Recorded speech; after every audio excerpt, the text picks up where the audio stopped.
დილამშვიდობისა დღეს 5 ნოემბერია ორშაბათი პირდაპირ ეთერში ერთსულოვნების დილის გადაცემა განთიადი დღევანდელ ეთერს კახა მიქიაშვილი და ელისაბედ აბულაძე გაუძღვებით. Ყველას ბედნიერ დღეს, ბედნიერ სამუშაო კვირას გისურვებთ. მოგესალმებით სრულიად საქართველოს, ძვირფასო ტელემაყურებლებო, დიდი მადლობა ყველას, ვინც დილიდან გვიყურებთ, რა თქმა უნდა, ნაყოფიერ სამუშაო კვირას და საინტერესო დილას გისურვებთ. ჩვენ შევეცდებით ჩვენი გადაცემით სასიამოვნო დილის განწყობა შეგიქმნათ. ვიდრე გაგაცნობ დღევანდელი გადაცემის ანონსს და იმ სტუმრების ვინაობას, ვინც დღეს თქვენთვის შევარჩიეთ, მანამდე ბუნებრივია წარმოგიდგენთ საეკლესიო კალენდარს. დღეს საქართველოს მართლმადიდებელი სამოციქულო ეკლესია სხვა წმინდანებთან ერთად იხსენიებს უფლის ხორციელ ძმას, მოციქულს და იერუსალიმის პირველ პატრიარქს იაკობს, წმინდა იაკობს, შეგეწიოთ მისი მეუღლება, სარგებლო ჩემთხოვი და მის ყოველდღიურესობას, ბოდბელ ეპისკოპოსი იაკობს ულოცავთ ანგელოზის დღეს. რაც შეეხება დღევანდელ გადაცემას, თუ ვინ იქნებიან ჩვენი სტუმრები და რა სიხილავთ უახლოესი საათნახევრის განმავლობაში, რამდენიმე წუთში დღევანდელი გადაცემის პირველი სტუმარი ბუნებრივია მოძღვარი იქნება. დღეს სასაუბროდ მობრძანდება წმინდა ბარბარე სახელობის ტაძრის ბოლოსახური დეკანოზი გურამ ჭარალაშვილი. ჩვენ ვისაუბრებთ კვირა დღის მნიშვნელობაზე მართლმადიდებლებისთვის. დასრულდა ტრადიციული მრავალხმიანობის მე-9 საერთაშორისო სიმპოზიუმი და თემაზე სტუდიაში ისაუბრებენ პროფესორი რუსუდან წურწუმია და ეთნომუსიკოლოგი ნინო რაზმაძე. ასევე ჩვენი სტუმარი იქნება ბატონი გოგი თოდაძე, მოსწავლე ახალგაზრდობის ეროვნული სასახლის სამხატვრო ხელმძღვანელი და ბატონი ლევანდვალი, ეროვნული სასახლის პროექტებისა და პროგრამების სამსახურის ხელმძღვანელი. მოსწავლე ახალგაზრდობის ეროვნულ სასახლეში საბავშვო ახალგაზრდული თეატრალური ფესტივალის სახელწოდებით თაობა გაიხსნა. დეტალებზე როგორც სტუმრები ისაუბრებენ სტუდიაში. მწერალი ნინია სადღობელაშვილი გვესტუმრება, რომელიც ახალხანს დაბრუნდა კორეიდან, სადაც ითარგმნა ქართული ანთოლოგია. დეტალებს მოგვიყვება ნინია უკვე სტუდიაში. ვფიქრობ, საინტერესო გადაცემა გელოდება წინ, რაც იმას ნიშნავს, რომ უნდა დაიწყოთ დილა განთიადთან ერთად, რამდენიმე წუთში, როგორც გითხარით, უკვე დეკანოზი გურამ ჭარალაშვილის საინტერესო თემით შემოგვიერთდება, ასე რომ არ გადართოთ და გველოდეთ. დროებით.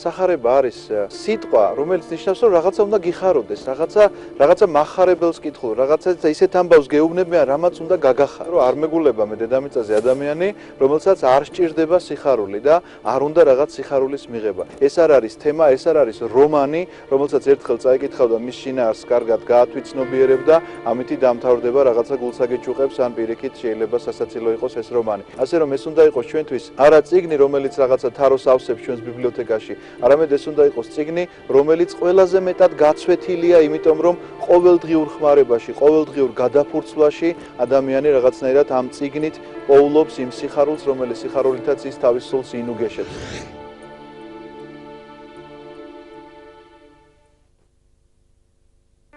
ერის ხასიათის, მისი სულიერი და ინტელექტუალური შესაძლებლობების შეცნობა, მის მიერ გავლილი ისტორიული გზის და სულიერი მემკვიდრეობის გააზრებით არის შესაძლებელი. საქართველოს საპატრიარქოს ტელევიზია ერთსულოვნება წარმოგიდგენთ გადაცემათა ციკლს ლიტერატურული პანორამა.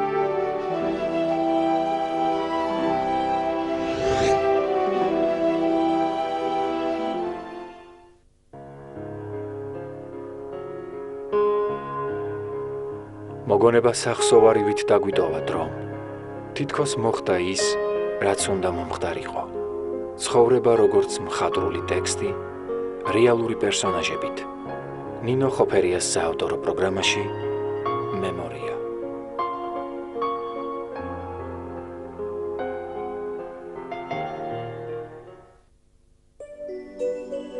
ქართული ალბომი.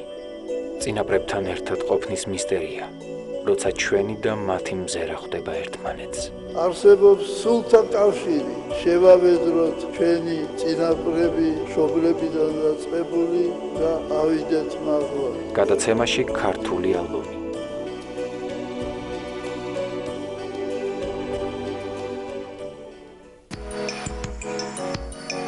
წარმატებული მსოფლიოში ყველაზე ძლიერი ადამიანი, მსოფლიო ჩემპიონი. იცხოვი ეროდეს მეცხოვრებაში.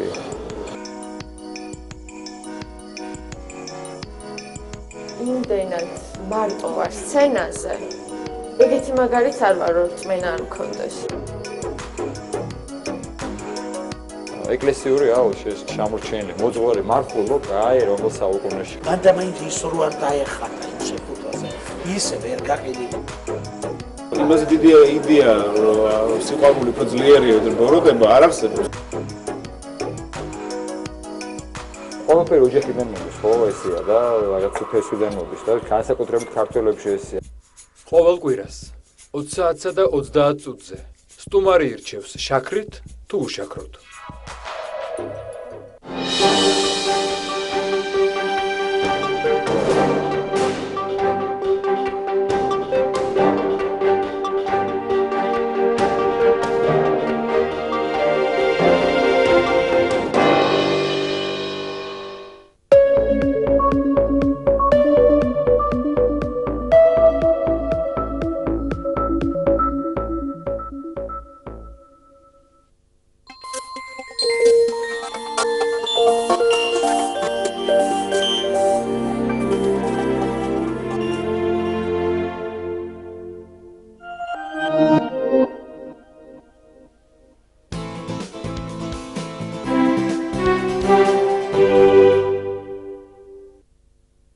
კიდევ ერთხელ ყველა სიამოვნებით მოგესალმებით, თქვენ დილის გადაცემა განთიადს უყურებთ, სასიამოვნო დღეს გისურვებთ ბუნებრივია და წარმოგიდგენთ დღევანდელი გადაცემის პირველ სტუმარს, წმინდა დიდმოწამე ბარბარეს სახელობის ტაძრის გლოვსახური დეკანოზი გურამ ჭარალაშვილი. დილამშვიდობისა მამგურამ, დაგულოცეთ და დიდ მადლობას მოგახსენებთ მოგზაინებისთვის. მადლობა რომ დილამშვიდობისა.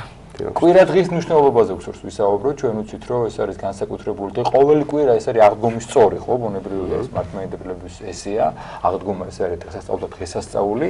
მოდი ესე დავიწყოთ პირდაპირ, როგორ უნდა ემზადებოდეს ადამიანი მართლმადიდებელი კვირისთვის და როგორ უნდა გაატაროს კვირა დღე. ძალიან კარგი კითხვა, მაგრამ ვფიქრობ, რომ ჯობია დავიწყოთ იქიდან, რა მდგომარეობაშია ადამიანი და რა რეალობაშია, რომ უფრო ადვილად მივხვდეთ, როგორ უნდა მოემზადოს. სიამოვნებით. ეხლა ხან წავიკითხეთ, ესეთი ის იყო ფსიქოლოგია ამერიკელი თუ არ ვცდები წარმოშობით ებრაელი, ერიხ ფრომი, ალბათ იცით და ესეთ რაღაც ამბობს, რომ თანამედროვე საზოგადოება აღმოჩენებთან, უამრავ აღმოჩენებთან ერთადო შეუძლია ერთ-ერთი დიდი აღმოჩენაო გააკეთოსო და თქვასო, რომ ამ საუკუნემო აღმოაჩინაო, რომ ადამიანებს შორის არის უდიდესი უფსკრული ერთმანეთთან ურთიერთობის, ანუ გახლეჩილობის და ერთმანეთთან დაშორების უდიდესი უფსკრული არის. ეს ყოველთვის იყო, მაგრამ თანამედროვე რეალობამ ეს ფაქტიურად ცხადყო. და ადამიანი გავსო ერთგვარ რაღაცა ატომს, რომელიც ადამიანები გვანანო ატომსო, რომლებიც ერთმანეთთან დაკავშირებულნი არიანო, ერთმანეთის გამოყენების და რაღაცა მერკანტილური ერთმანეთისგან მიღების რაღაცა სურვილებით და რეალურად ეს ეგოიზმის წრე, რომელიც ადამიანის ირგვლივ იკვრება, უფრო და უფრო ვიწროვდება და ვიწროვდება. ანუ მთავარი არის მე რა მინდა და ადამიანთან ურთიერთობ მხოლოდ იმიტომ, რომ იმისგანაც რაც მე მინდა ის მივიღო. ეს ბუნებრივია, ალბათ ყველა გრძნობთ ამას, ისია თუ ეს რესურსი ადამიანებთან საურთიერთო რესურსი თითქოს ეწურება და შინაგანად სასიცოცხლო ძალებისგან ნამდვილად იფიტება და თუ პირდაპირ ავიღებთ, ხო, რა ყვებავს ადამიანს სასიცოცხლო ენერგიით, ეს არის პირველ რიგში ღმერთი და რა თქმა უნდა ეს არის ადამიანი. ამიტომ თვითონ ადამიანთან ურთიერთობის თუ ადამიანთან არ წავედით ურთიერთობაზე, ეს წრე ბუნებრივია სულ უფრო და უფრო შევიწროვდება. არის ესეთი მომენტი, როდესაც ადამიანთან იჩხუბებ, ხო, გარკვეული რაღაცა ესეთი კონფლიქტი შეიძლება ყოფით დონეზეც, ხო? არის ესეთი პრობლემა, რომ პირველი ვინ გადადგავს ნაბიჯს, ხო? მე არ შეურიგდები მაგალითად, არა, ეს როგორ მითხრა და ხო, ეშმაკიც ხო ატრიალებს ამ რაღაცა 1000 აზრს. ხო, ანუ პირველი ნაბიჯის გადადგმა არის ძალიან რთული. და ფაქტიურად გამოდის, რომ წრეში ხარ, ისეთ წრეში, რომელშიც ბუნებრივად არ არის თითქოს გამოსავალი. ხო, და ამ რეალობაშია ადამიანი. თავისთავად ეხლა სოციალური სივრცე დღევანდელი რეალობა გთავაზობს მარტო ყოფნის უდიდეს არჩევანს, რომელიც რაღაცა შეიძლება იყოს მთელი დღე რაღაცა კომპიუტერში, ან რაღაცა შეიძლება იყოს ნარკოტიკი და რაღაც მომენტში გასვლის საშუალება ამ რეალობიდან თითქოს დასვენების და მე რეალურად იმდენად გამძიმებს და მე უკვე ამ გასვლის შემდეგ დაბრუნებული ამ რეალობაში უფრო ხვდები, რომ უფრო დამძიმებული ხარ. ამიტომ აი აქ არის წრე, რომლიდანაც ადამიანი თითქოს კი არა ვფიქრობ ძალიან რთულია და აქედან გამოსავალი გზა არ არის. ამიტომ საჭიროა აუცილებლად ისეთი ადამიანი, რომელიც პირველ ნაბიჯს გადადგავს. და აი ზუსტადაც მივდივართ იქამდე, რომ ჩვენ რეალობაში არის ადამიანი, ღმერთკაცი, რომელმაც პირველი ნაბიჯი გადმოდგა ჩვენსკენ. ის ჩამოდის დედამიწაზე, მოდის ადამიანთან ურთიერთობაზე და აარსებს ადგილს, სადაც ის ყოველთვის თითოეული ადამიანისათვის მზად არის, რომ პირველ ნაბიჯზე წავიდეს. ანუ არ ეკითხება იმან რა გააფუჭა, მან როგორ უღალატა, ის როგორ დაშორდა, ჩხუბის დროს თქვათ ის დამნაშავე იყო თუ არაფერს არ ეკითხება. მოდის და ეუბნება, რომ შენთვის, შენი ცხოვრებისათვის. შენ რომ ამ წრიდან გამოხვიდე. მიუხედავად იმისა, რომ მაცხოვარს არაფერი არ აქვს, ხო, ჩვენთან არაფერში არ არის ვალში, მიუხედავად ამისა, ის მოდის და დგავს პირველ ნაბიჯს. და არსდება ეკლესია, ანუ ის ადგილი, ის წიაღი, ის სხეული, ესე იგი ის სხეული, რომელიც თითოეული ადამიანისთვის დგავს პირველ ნაბიჯს, რომ აი ამ წრიდან გამოიყვანოს. ამიტომ ესე თუ მიუდგებით, ეს არის ერთგვარი აი წრიდან გამოსავლის, ასე ვთქვათ, შეთავაზება, ამ გამოსავლის, ანუ ხსნა, ერთგვარად გამოყვანა ამ ეგოისტური მე რა მინდა, მე როგორ გამოვიყენო, მე როგორ დავეუფლო, მე როგორ მოვიმსახუროდან გამოყვანა, რომ აი მოგემსახურები, აი გამოგადგები, აი მე როგორც გინდა, ისე გვერდში დაგიდგები, გესმით? აი ესე თუ მიუდგება ადამიანი და ამ რეალობიდან გამოსავლად აღიქვავს ეკლესიას, ამ ეკლესიის სხეულთან შეერთებას, ხო? მეწმუნეთ, რომ ბევრად უფრო გაუადვილდება გაგება ეკლესიისა და ანუ გამოვა იმ დონიდან, რომ აი ეკლესიაში მისვლა კი არაა მთავარი, რომ აი წავიდე თუ არ წავიდე, ვაიმე ვერ წავალ, იმიტომ რომ ისედაც 6 დღე მაქვს და აი კვირა დღე ეხლა და დავისვენო. რეალურად აი ხო არის ესეთი დღევანდელი ბარემ თანამედროვეობაზე ვსაუბრობ და თანამედროვე ადამიანს ვსაუბრობ. ხო არის ესეთი რაღაც რომ 6 დღე დაისვენა და მე-7 დღეს უნდა რომ დაისვენოს, გავიდეს ასე ვთქვათ. გასვლა დღე ესეთი ტერმინია, რომ ზოგი ამ გასვლას ნარკოტიკში გასვლას ეძახი, ზოგი რა ვიცი დისკოტეკაზე და ზოგი ღამის კლუბში. ხო, რეალობას თვალი გაუსწოროთ, ასე ვთქვათ. ანუ უბრალოდ არსად არ წავიდეს, მაგრამ ხო, გავიდეს, ხო იძინოს, ასე ვთქვათ. მაგრამ ჩვენ ხო ვიცით, რომ ჩვენ ხო ხვდებით და ეს ხო რეალობაა, რომ ამ გასვლას თუ სწორად არ გადიხარ, ასე ვთქვათ, აი რომ ბრუნდები გასვლიდან, უფრო მეტად გამოფიტული ხარ, უფრო მეტად დაცლილი ხარ. შინაგანი ძალებისგან ფაქტიურად ხარ გამოწურული და ხვდები, რომ ორშაბათია და არ გინდა ორშაბათის გათენება. და ეკლესიაში არის პირიქით.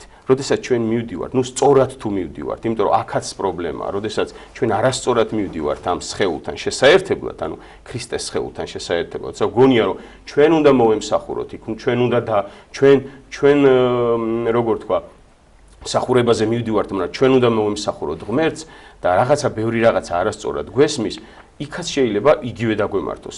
გამოფიტულები წამოვიდეთ, აგრესიულებიც კი. იმიტომ რომ ხშირად ხდება, რომ აი გვეკითხებიან, რომ ეკლესიიდან ხალხი გამოდის და დაძაბულები არიან. რატო? ეს ცალკე თემაა. მაგრამ ეს არასწორად სიარულის ბრალია. რა თქმა უნდა, რომ ეკლესიიდან გამოსული ადამიანი არის ესეთი ტრადიცია, რომ ეკლესიიდან გამოდივართ ერთ დღეს, როდესაც სახარებას ვკითხულობთ 12 წლის სახარებას და სანთლები მიგვაქვს სახლში, ესეთი რაღაც გარდამოცემა და ეს სანთელი უნდა მიიტანოს სახლამდე. ეს ნიშნავს ბუნებრივად იმას, რომ შენ ანთებული უნდა გამოხვიდე ეკლესიიდან. ანთებულობა კიდე ნიშნავს, რომ სიცოცხლით სავსე, სიყვარულით სავსე, იმედით სავსე, ადამიანებთან საურთიერთოდ სავსე, გესმით? ზიარება ეს არის, შენ ქრისტე შეიმოსე და ეს ქრისტე უნდა გაიტანო. გაამრავლო და გასცე, გააბრალო. ამას თუ ვერ აკეთებ, ესე იგი რაღაცა არასწორია. მაგრამ ეს არ ნიშნავს, რომ იქ არ არის ეს სიცოცხლე. ეს არ ნიშნავს, რომ ხო, პრობლემა ჩვენშია, ყველაში. დელში, მრევლში, არასწორ მიდგომებში და ასე შემდეგ. არა ეკლესიაში. ასე რომ მოდი ეს ნაწილი რომ დავამთავროთ, თქვათ რომ ზუსტად არა ის არის მთავარი რომ კვირას როგორ არ მოდიხარ ტაძარში, არამედ თუ ვანახებთ ადამიანებს რომ კვირა რატო არის მისთვის მნიშვნელოვანი. როგორ შეიძლება მართლა იქ აღიდგინოს და ის გასვლა, რაც აი თუ ბოდიში ბარემ ხა უცებ გამახსენა გასვლა, გავიდეთ რეალურად თუ გახსოვთ ზიარების თუცა შეესწი მომენტი რომ მოვედითო ქრისტიანენო ქრისტეს მივიახლოთო რომელმაო თავისი ერივე ეგვიპტიდან გაიყვანაო. ანუ რეალურად ეგვიპტიდან უნდა გავიდეთ ჩვენ. აი ამ რუტინიდან უნდა გავიდეთ ჩვენ და თუ სწორად გავედით და ისეთ უდროობაში, ისეთ როგორ თქვა, ყოვლის შემოქმედთან მივედით სხეულთან ახლოს, მერწმუნეთ ისეთი ძალებით დაგვიჭურვებით, რომ შემოვალთ ისევ ამ რეალობაში, ბევრად უფრო ძლიერები ვიქნებით. დიახ. მამაო, აი თქვენ ბრძანეთ და რა თქმა უნდა ყველამ ვიცით, რომ სულიერ საკვებს ვიღებთ, ხო, ეკლესიაში სიარულით, საიდუმლოებებში მონაწილეობით. მაგრამ ვიდრე ამას ადამიანი გააცნობიერებს, რომ ეს მისთვის აუცილებელი სულიერი საკვებია და საზრდოა, და ვთქვათ, აი დამწყები არის ეკლესიური ცხოვრების გზაზე, მისთვის ეს არის შრომა, ანუ წირვაზე დგომას გულისხმობ, ლოცვაზე დგომას გულისხმობ, როგორც სულიერი, ისე ფიზიკური შრომა და უჭირს ადამიანს და შეიძლება გაუჩნდეს ასეთი კითხვა, მაინც რატომ არის აუცილებელი, რომ დავესწრო წირვას? აი ღმერთი მოწყალი არის, მიმტევებელია და ხომ შეიძლება უბრალოდ ისე შევიარო, სანთელი დავანთო, ან სახლში წავიკითხო ლოცვა, კეთილი საქმეები ვაკეთო, აი მაინც რატომ უნდა ვიარო წირვაზე? ნამდვილად ესეა. ყველგან არის ღმერთი და ვერაფერს ვერ შევეკამათებით, სადაც არ უნდა იყოს, ყველგან არის ღმერთი, მაგრამ აქ არის საუბარი რაზე? როდესაც ჩვენ ურთიერთობთ უფალთან, უფალმა ნამდვილად იცის ჩვენ რა გვინდა, ანუ ეს რაც ნიშნავს, რომ ღმერთი ყოველთვის ჩვენთან არის მოყურადებული, მზად არის მოგვეხმარო, მზად არის ყველაფერი ჩვენთვის სასიკეთოდ გააკეთოს, მაგრამ აი მისვლა ეკლესიაში უკვე არის ეს არის მოქმედება უფალს რა უნდა ჩვენგან. ანუ ეს სიყვარული და საერთოდ მეგობრობა და ყველა ურთიერთობა ნამდვილი არის ორმხრივი, შეუძლებელი ერთმხრივი იყოს, ხო? კომუნიკაცია როგორ უნდა შედგეს? უფალმა იცის მე რა მინდა, მაგრამ მე ვიცი უფალს რა უნდა. ანუ მე როგორ უნდა ვიმოქმედო, მე როგორ უნდა განვეწყო, როგორ უნდა საერთოდ როგორია უფალი?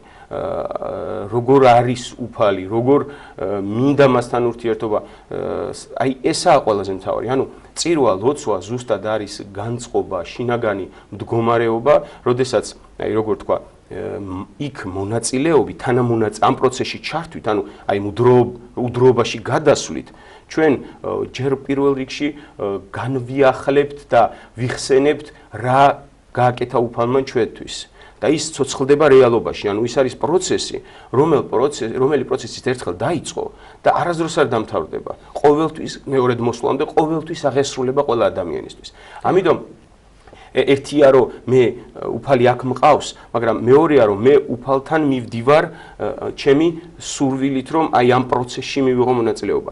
ეს მოვლენა იყოს ჩემთვის მთავარი მოვლენა, გესმით? ანუ მსხვერპლი თუ არ გაიღე, რაღაცა ნაბიჯი თუ არ გადადგი, ეს ძალა ქმედითი ვერ იქნება, გესმით? ერთის მხრივ ერთია რომ ის მაქსიმალურად დაგიცავს, რაღაცნაირად შეგეწევა, დაგიფარავს, მაგრამ მეორეა ეს შენ ხო გჭირდება განვითარება, სვლა, ცხოვრებაში მოღვაწეობა, მოქმედება, შენ ხო ცოცხალი ადამიანი ხარ. ამიტომ შენ გჭირდება ცოცხალი ურთიერთობა ღმერთთან. ასე რომ აი ეს მეორე მხარე არის ამ პროცესში ჩართვა.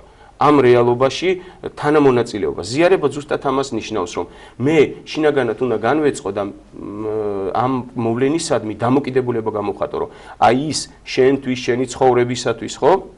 ეს გახდეს ჩემთვის, ჩემი ცხოვრებისათვის და თავარი რაც არის აქ, რომ მე ხო უნდა ამით ვაღიარებ, რომ მე ვარ ცოდვით დამძიმებული, ანუ მე მიჭირს ცოდვასთან ბრძოლა.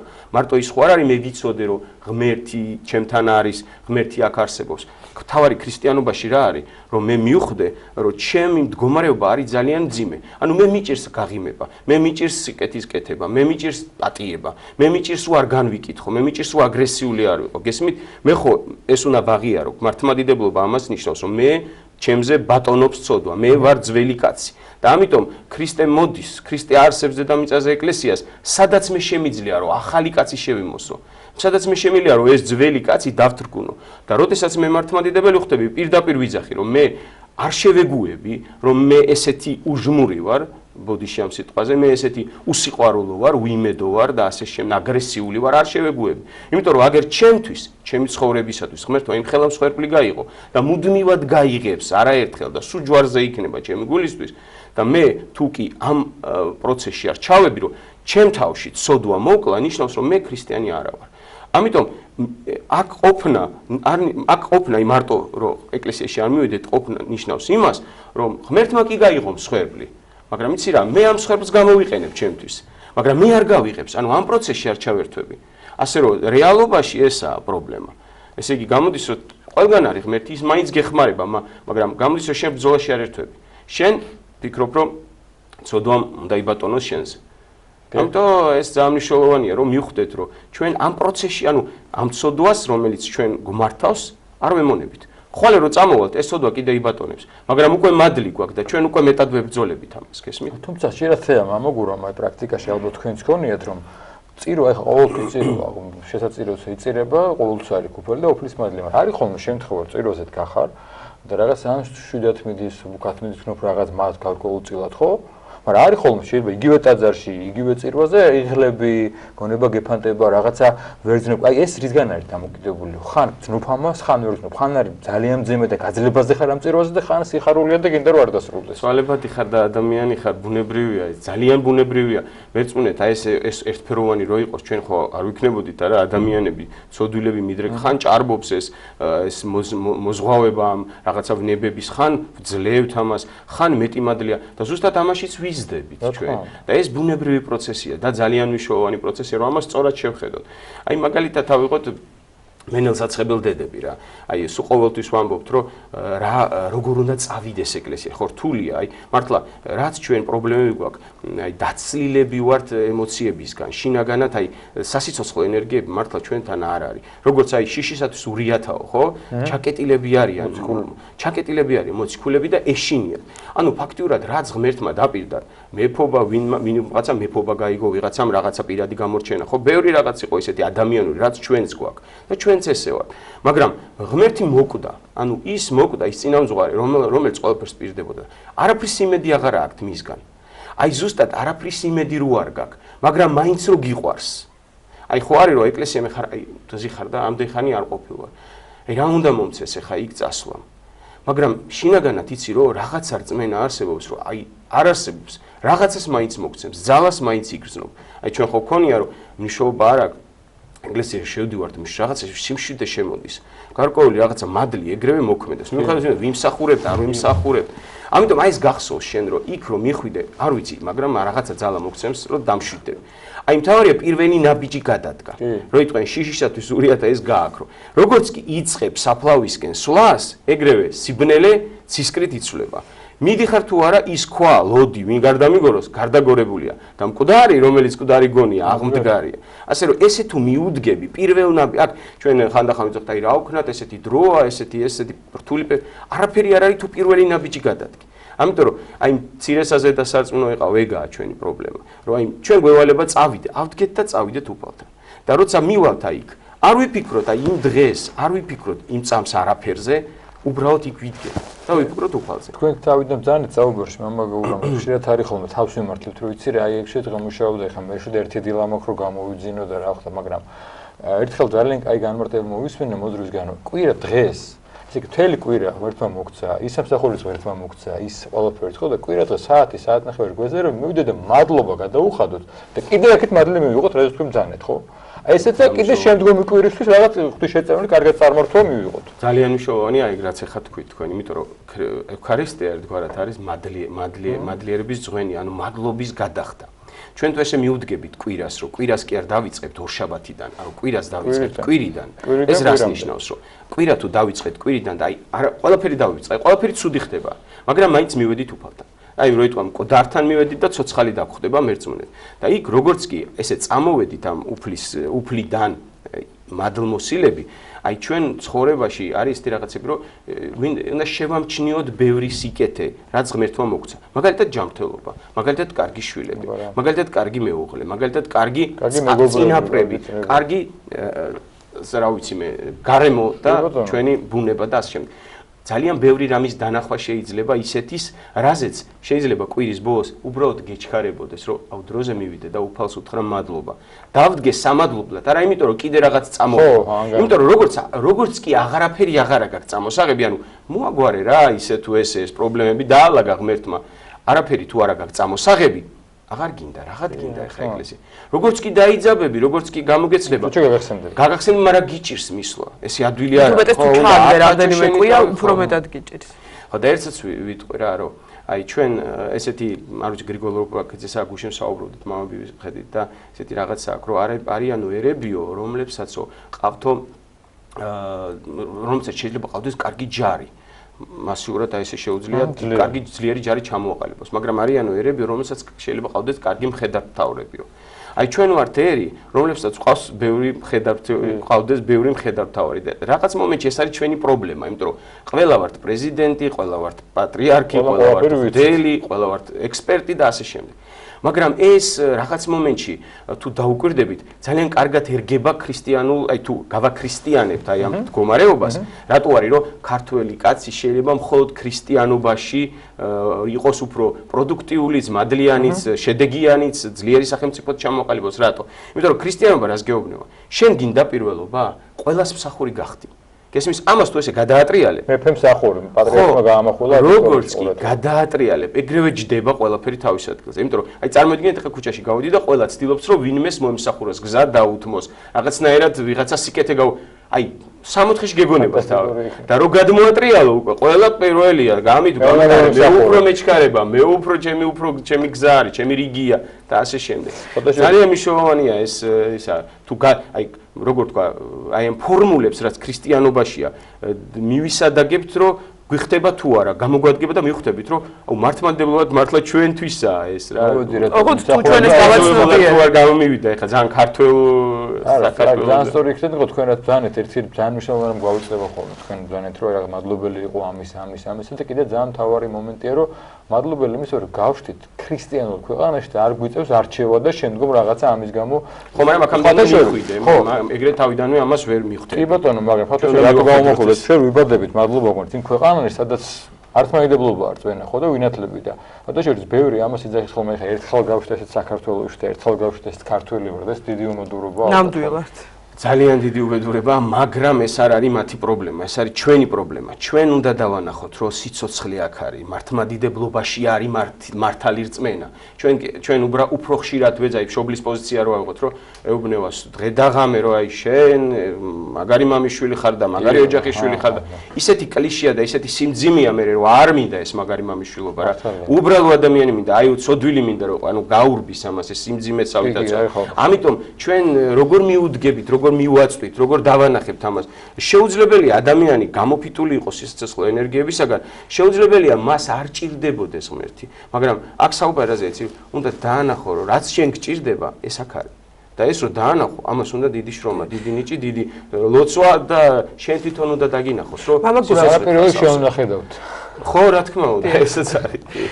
მამაგურამ, აი ერთ-ერთი პრობლემა იმისა, რომ უბრალოდ მიზეზი იმისა, რომ ადამიანებს უჭერთ წირვაზე დგომა, ისიც ხომ არ არის, რომ აი ლიტურგიკული თვალსაზრისით განათლება ძალიან დაკლები აქვს და ანუ ვერ ხვდებიან რა დროს რა ხდება.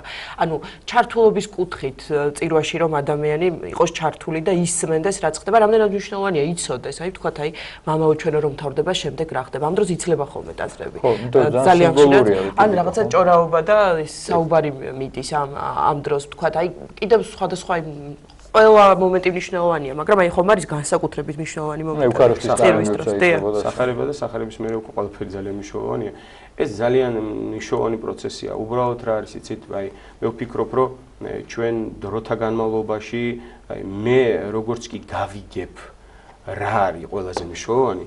აი მერწმუნეთ, მე დიდი ხანი არ არის მღვდელი ვარ, თქვა, მაგრამ სულ ეხლა და ეხლა ვიგებ უფრო და უფრო რა მნიშვნელოვანია. და რაც უფრო და უფრო ვიგებ, უფრო მდიდრდები.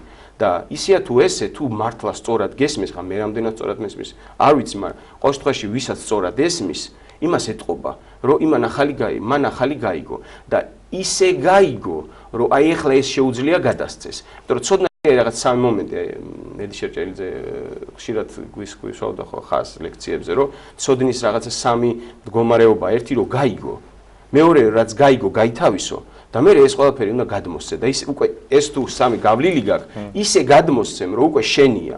მაგრამ როდესაც გადმოსცემ ისე, რომ ჯერ შენი არ არის და რაღაცა ესეთი ერთ-ერთი ფრაზა და რაღაცა ორი მოკარი და იმეო. ხო, იყარებოდეთ ურთი რაღაც აი ეს არის ცარიელი და ძნელია ამაზე გამოგდეს. ამიტომ თუ მე თუ გავივლი პროცესს, რომ ჯერ მე გავიგო კარგად, მე ეს გავითავისო, გავაცოცხლო ჩემთვის, მე მერწმუნეთ, რომ ჩემი სიტყვა იქნება იმდენად შტამბეშტავი და ძარღვიანი, რომ მერწმუნეთ ის ადამიანი დადგება წირვას და ისე დადგება და იმდენს მიიღებს, რომ კიდე მოვა და მეტყვის, რომ აუ კიდე რაღაცა მითხარი რა, ასე რომ მე ვფიქრობ, რომ ჩვენ უნდა ვიმუშაოთ სასულიერო პირებმა ამაზე, რა. დიდი მადლობა მამაგურამ საინტერესო საუბრისთვის, კვირადღის მნიშვნელობაზე ესაუბრებოდა დეკანოზი გურამ ჭარელაშვილი. განვაგრძობთ გადაცემას, ერთად აღვავლინოთ 7 გზის ლოცვა და დავბრუნებით პირდაპირ ეთერში.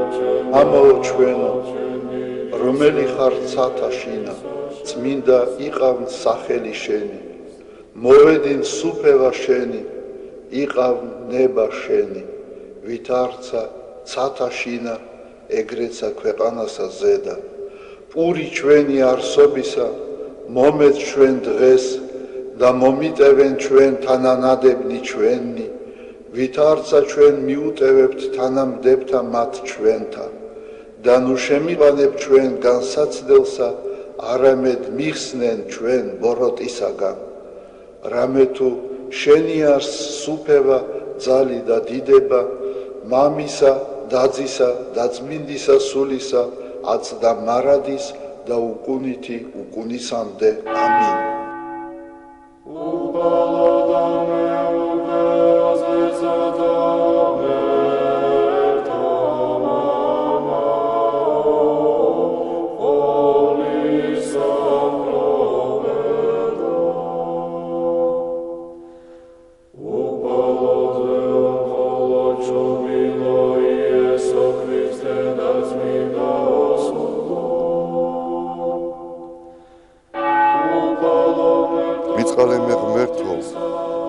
წყალობითა შენითა და მრავლითა მოწყალებითა შენითა ახოცე უჯულოება ჩემი. უფროს განბანე მე უჯულოებისა ჩემისაგან და ცოდვათა ჩემთაგან გამწმინდე მე. რამე თუ უჯულოება ჩემი მე უწყი და ცოდვა ჩემი წინაშე ჩემსა არს მარადის. შენ მხოლოსა შეგწოდე და ბოროტი შენ წინაშე ვყავ, რათა განმართლე სიტყვათაგან შენთა და ზლოს ჯასა შენსა. რამე თუ ესე რა უჯულოებათა შინა მიუდგა და ცოდვათა შინა მშამე დედამან ჩემა. რამე თუ ესე რა ჭეშმარიტება შეიყვარე, უჩინონი და დაფარონი სიბნისა შენისანი გამომიცხადენ მე. მას ხორო მე უსუბითა და განწმინდე მე. განბანო მე და უფროს თოვლისაგან სპეტაკნე, მას მინო მე გალობაი და სიხარული და იხარებნე ძვალნი დამდაბლებულნი. გარე მიაქციე პირი შენი ცოდვათა ჩემთაგან და ყოველი უჯულოებაინ ჩემნი ახოცე. გული წმინდა დაბადე ჩემთანა ღმერთო და სული წრფელი განმიახლე გვამსა ჩემსა. ნუ განმაგდებ მე პირისა შენისაგან და სულსა წმინდასა შენსა ნუ მიმიღებ ჩემგან. მომეც მე სიხარული მაცხოვარებისა შენისა და სულითა მთავრობისათა დამამტკიცე მე. ვასწავლე უჯულოთა გზანი შენი და უღმრთონი შენ და მოიქცენ. მიხსენ მე სიცხთაგან ღმერთო, ღმერთო ცხოვრებისა ჩემისაო. იხარებდეს ენა ჩემი სიმართლესა შენსა. უფალო, ბაგენი ჩემნი აღახვენ და პირი ჩემი უთხრობდეს ქებულებასა შენსა. რამე თუ უკეთუმცა გენება, მსხვერპლი შემცა მეწირა, არამედ საკვერთხი არ აგთნდეს. მსხვერპლი ღმრთისა არს, სული შემოსრული, გული შემოსრული და დამდაბლებული ღმერთმან არა შეურაცხყოს. კეთილი უყვა უფალო ნებითა შენითა სიონსა და აღეშენენ ზღუდენი იერუსალიმისანი. მაშინ გთნდეს მსხვერპლი სიმართლისა შესაწირავი და ყოვლად დასაწველი. მაშინ შესწირნენ საკურთხეველსა შენსა ზედა ზვარაკნი. დიდება მამასა და ძესა და წმინდასა სულსა, აწდა მარადის და უკუნითი უკუნისამდე. ამინ. ალილუია, ალილუია, ალილუია. დიდება შენ და ღმერთო. ალილუია, ალილუია, ალილუია. დიდება შენ და ღმერთო. ალილუია, ალილუია, ალილუია, დიდება შენდა, ღმერთო ჩვენო, დიდება შენდა. ღვთისმშობელო ქალწულო გიხაროდენ, მიმადლებულო მარიამ უფალი შენთანა, კურთხეულ ხარ შენ დედათა შორის და კურთხეულ არს ნაყოფი მუცლისა შენისა, რამე თუ მაცხოვარე გვიშევ სულთა ჩვენთა. უფალო, დიდება შენდა, ღმერთო, გაამთლიანე და გადაარჩინე საქართველო. უფალო, დიდება შენდა, ღმერთო, გაამთლიანე და გადაარჩინე საქართველო.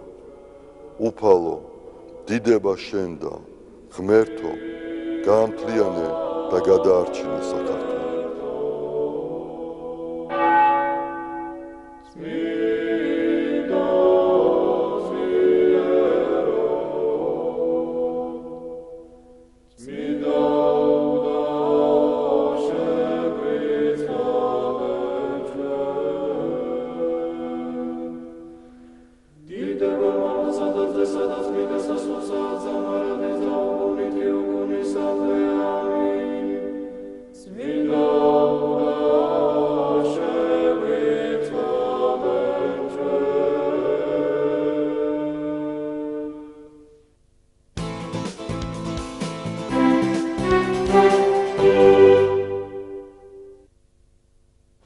გრძელდება დილით გადაცემა განთიადი, მომდევნო სტუმრები შემოგვიერთდნენ, რომელთა ვინაობასაც სიამოვნებით გაგაცნობთ, ბატონი გოგი თოდაძე, მოსწავლე ახალგაზრდობის ეროვნული სასახლის სამხატვრო ხელმძღვანელი და ლევონ დუალი ეროვნული სასახლის პროექტებისა და პროგრამების სამსახურის ხელმძღვანელი, მოსწავლე ახალგაზრდობის ეროვნული სასახლის საბავშვო ახალგაზრდული თეატრალური ფესტივალის სახელწოდებით თაობა გაიხსნა და იხურება კიდეც.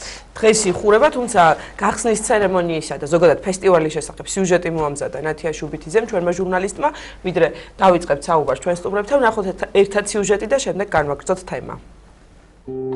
მოსწავლე ახალგაზრდობის ეროვნულმა სასახლემ საბავშვო და ახალგაზრდულ საერთაშორისო ფესტივალს უმასპინძლა. ღონისძიების ფარგლებში მაყურებელს საშუალება ჰქონდა გაცნობოდა როგორც საკუთარი ქვეყნის, ისე უკრაინის, რუსეთის, ლიეტუვის და სომხეთის საბავშვო და ახალგაზრდული თეატრალური კოლექტივების სპექტაკლებს. ეს იმართება პირველი საერთაშორისო საბავშვო ახალგაზრდული თეატრალური ფესტივალი. ამ ფესტივალში მონაწილეობს 8 კოლექტივი, 4 ქართული კოლექტივი და 4 საზღვარგარეთიდან, ესენი არიან უკრაინელები, რუსები, ლიტველები, სომხები. ძალიან საინტერესო პროგრამაა. თავისთავად ჩვენ იმედი გვაქვს, რომ ძალიან კარგ სპექტაკლებს გვიჩვენებენ როგორც ქართველები, ასევე უცხოელები. თან დიდი იმედი გვაქვს, რომ ისინი დამეგობრდებიან, გაუცვლიან აზრებს ერთმანეთს და ეს ფესტივალი ყველას დაამახსოვრდება. ეს ადგილი არის ის, სადაც იზრდებოდა ქართველ მსახიობთა, ხელოვანთა, მეცნიერთა, სპორტსმენთა მთელი თაობები. და ამ ადგილმა არ შეიძლება, რომ ეს მადლი არ გადასცეს ამ ბავშვებს. ისინი წავლენ თავის სახლში და მოუყვებენ თავის მშობლებს, როგორ მივიღეთ აქ. როგორ უთრთოდათ გული, როდესაც სცენაზე გამოვიდნენ. როგორი ბედნიერები იყვნენ, იმით რომ ჩვენ დავაჯილდოეთ ტაში და რაც მთავარია, იცით, ყველასგან შეიძლება მსახიობი არ გამოვიდეს, მაგრამ ყველასგან შეიძლება ძალიან კარგი ადამიანი გამოვიდეს. ამას ძალიან დიდი მნიშვნელობა აქვს. ფესტივალის გახსნის საზეიმო ცერემონიის შემდეგ თეატრალურმა სკოლა სტუდია ბერიკებმა სპექტაკლი ჰელადოსი დამსწრეს საზოგადოებას წარუდგინეს. ღონისძიების ფარგლებში სხვადასხვა ნომინაციაში ჩატარდა კონკურსები და გამოვლინდნენ გამარჯვებულები. ჩამოვედით უკრაინიდან და მონაწილეობას ვიღებთ ამ მნიშვნელოვან ფესტივალში. ჩვენს თეატრალურ დასს წარმოდგენილი აქვს საბავშვო სპექტაკლი ჰენრი და ჰენრიეტა. ეროვნული სასახლის თეატრალური ფესტივალი წელს პირველად ჩატარდა. ღონისძიების ორგანიზატორები სამომავლოდ ფესტივალის ჩატარებას 2 წელიწადში ერთხელ გეგმავენ.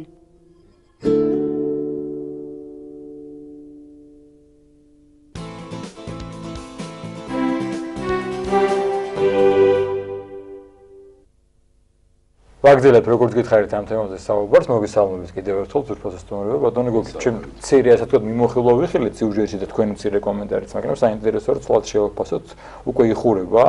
როგორ შეაფასებთ პირველი ფესტივალი იყო თქვენ გამოცდილება გაქვთ როგორც საქართველოში, ასე უცხოეთში ამ ფესტივალში მონაწილეობის ორგანიზების. ამ ფესტივალს როგორ შეაფასებთ, იდეა როგორ დაიბადა და რამდენად ნაყოფიერი იყო და რამდენად გაამართლა. შეავანებით ბატონო კახა, გეტყვით იმას რომ იმის გამო რომ ბევრი მიმოგზაური ასეთ საერთაშორისო ფესტივალებზე და მოგეხსენებათ ქართულ თეატრს ძალიან დიდი სახელი აქვს მთელ მსოფლიოში.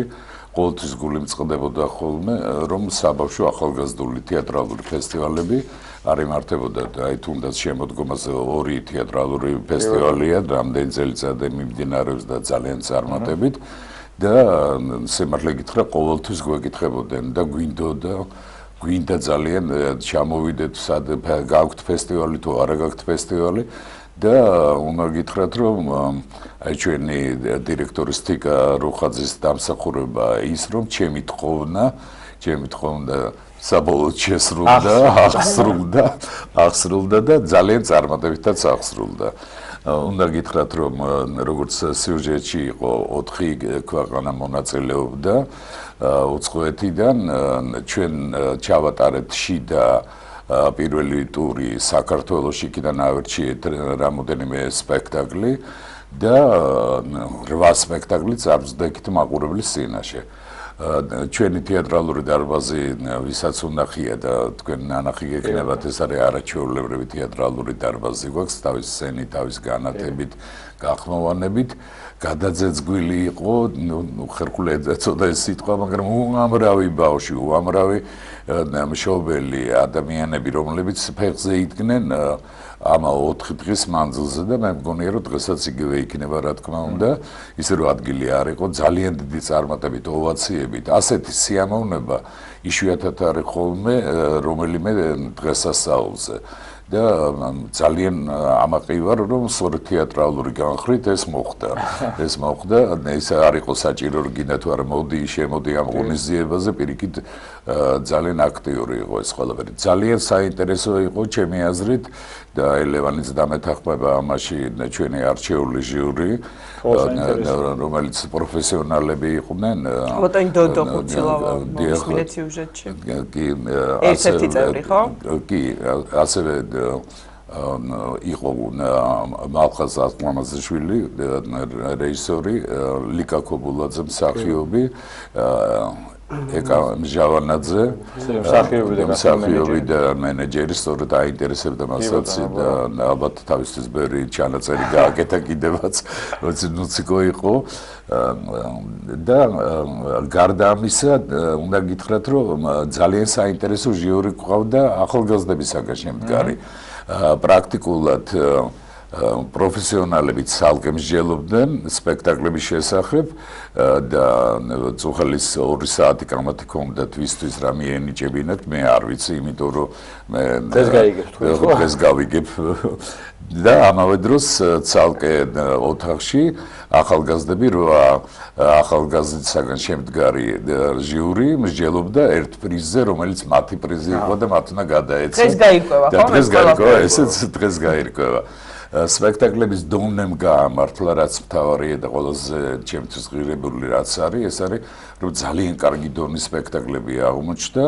ვიდეოში კი ნანახი მქონდა ყველაფერი რაღაც ფრაგმენტები, მაგრამ სცენიურად გაცილებით უკეთესად გამოიყურებოდა ეს ყველაფერი. ეს უნდა მეკითხა, ანუ ვიდეოების სახით. სხვანაირად რა ჩვენ არ გვაქვს იმის საშუალება რომ ჩავიდეთ და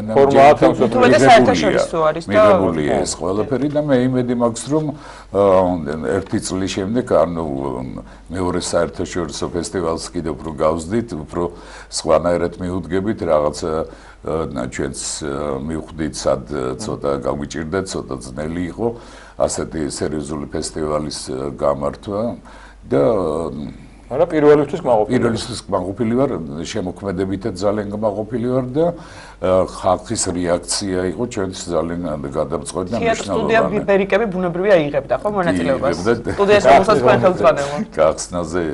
გახსნა სწორედ თეატრალურ სტუდიამ ბერიკებმა ნოდარ დუმბაძის ჰელადოსით ეს ძალიან მიესადაგა სწორედ მეგობრობას, ურთიერთობას, ქართულ ტკივილს და მგონია რომ წარმატებით ჩაიარა მარტო ამ სპექტაკლმა არა ყველა ლევანს ვკითხოთ ზოგადად სასახლის დამოკიდებულება ფესტივალების მიმართ როგორი არის ჩვენ ვიცით რომ თიკა რუხაძე გამორჩეულად ენერგიული ხელმძღვანელი არის და ძალიან ბევრი სიახლე მოხდა არის სვენებს და არ გვასვენებს რა გახდა სასახლის ხელმძღვანელი აი ვკითხოთ ლევანს ფესტივალების მიმართ დამოკიდებულება ფესტივალებთან დაკავშირებით თეატრალური ფესტივალი ჩვენს პირველი გამოცდილება იყო და ბატონმა გოგიმ როგორც ახსენა უკვე 2020-ში როცა მეორე ჩატარდება, უკვე ვფიქრობთ როგორ შეგვიძლია რომ უფრო მეტი კოლექტივი ჩავრთოთ, მეტი ქვეყანა ჩამოვიდეს. ხო, რომ დავუშვათ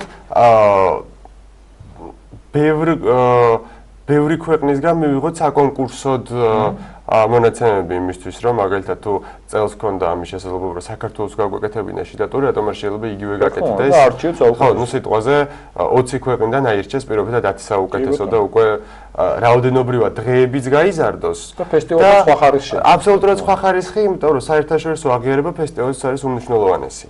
და როდესაც ჩვენ შესაძლებლობა გაქვს რომ რამდენიმე ქვეყანა ჩამოიყვანო, ეს უკვე საკმაოდ ბევრი ახლა ჩვენ რეალობაში მოგეხსენებათ რომ ეს მოფუნება ბევრს არ აქვს სამწუხაროდ.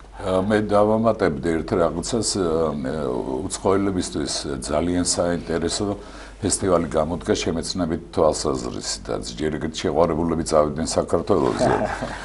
კონდათ ძალიან ბევრი სპექტაკლების გარდა ბევრი ღონისძიება, მუზეუმები, წოხელის მაგალითად იყვნენ მოზარდ მაყურებელთა თეატრი რწყილი და ჭიანჭველაზე ძიმამ ღვთისმშობლმა საჩქარი გაგვიკეთა.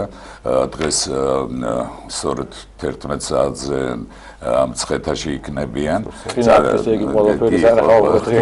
ყველაფერი ძალიან საინტერესო გამოდგა მასტერ კლასი ქართული ცეკვის შესწავლასთან დაკავშირებით და ეს იყო ისეთ საინტერესო აბსოლუტურად ქართველები აჩვენებდნენ ილეთებს, ქართული სხვა ცეკვის ილეთებს და მე ეს უცხოელები ცდილობდნენ რამდენად ეს გაეკეთებინათ და იმდენად დიდი სურვილი ჰქონდათ ამის კეთების და ისეთი აჟიოტაჟი იყო და ისეთი მხიარულება რომ მგონია რომ ესეც სამუდამოდ დაამახსოვრდებათ და ალბათ იტყვიან ქართული ცეკვის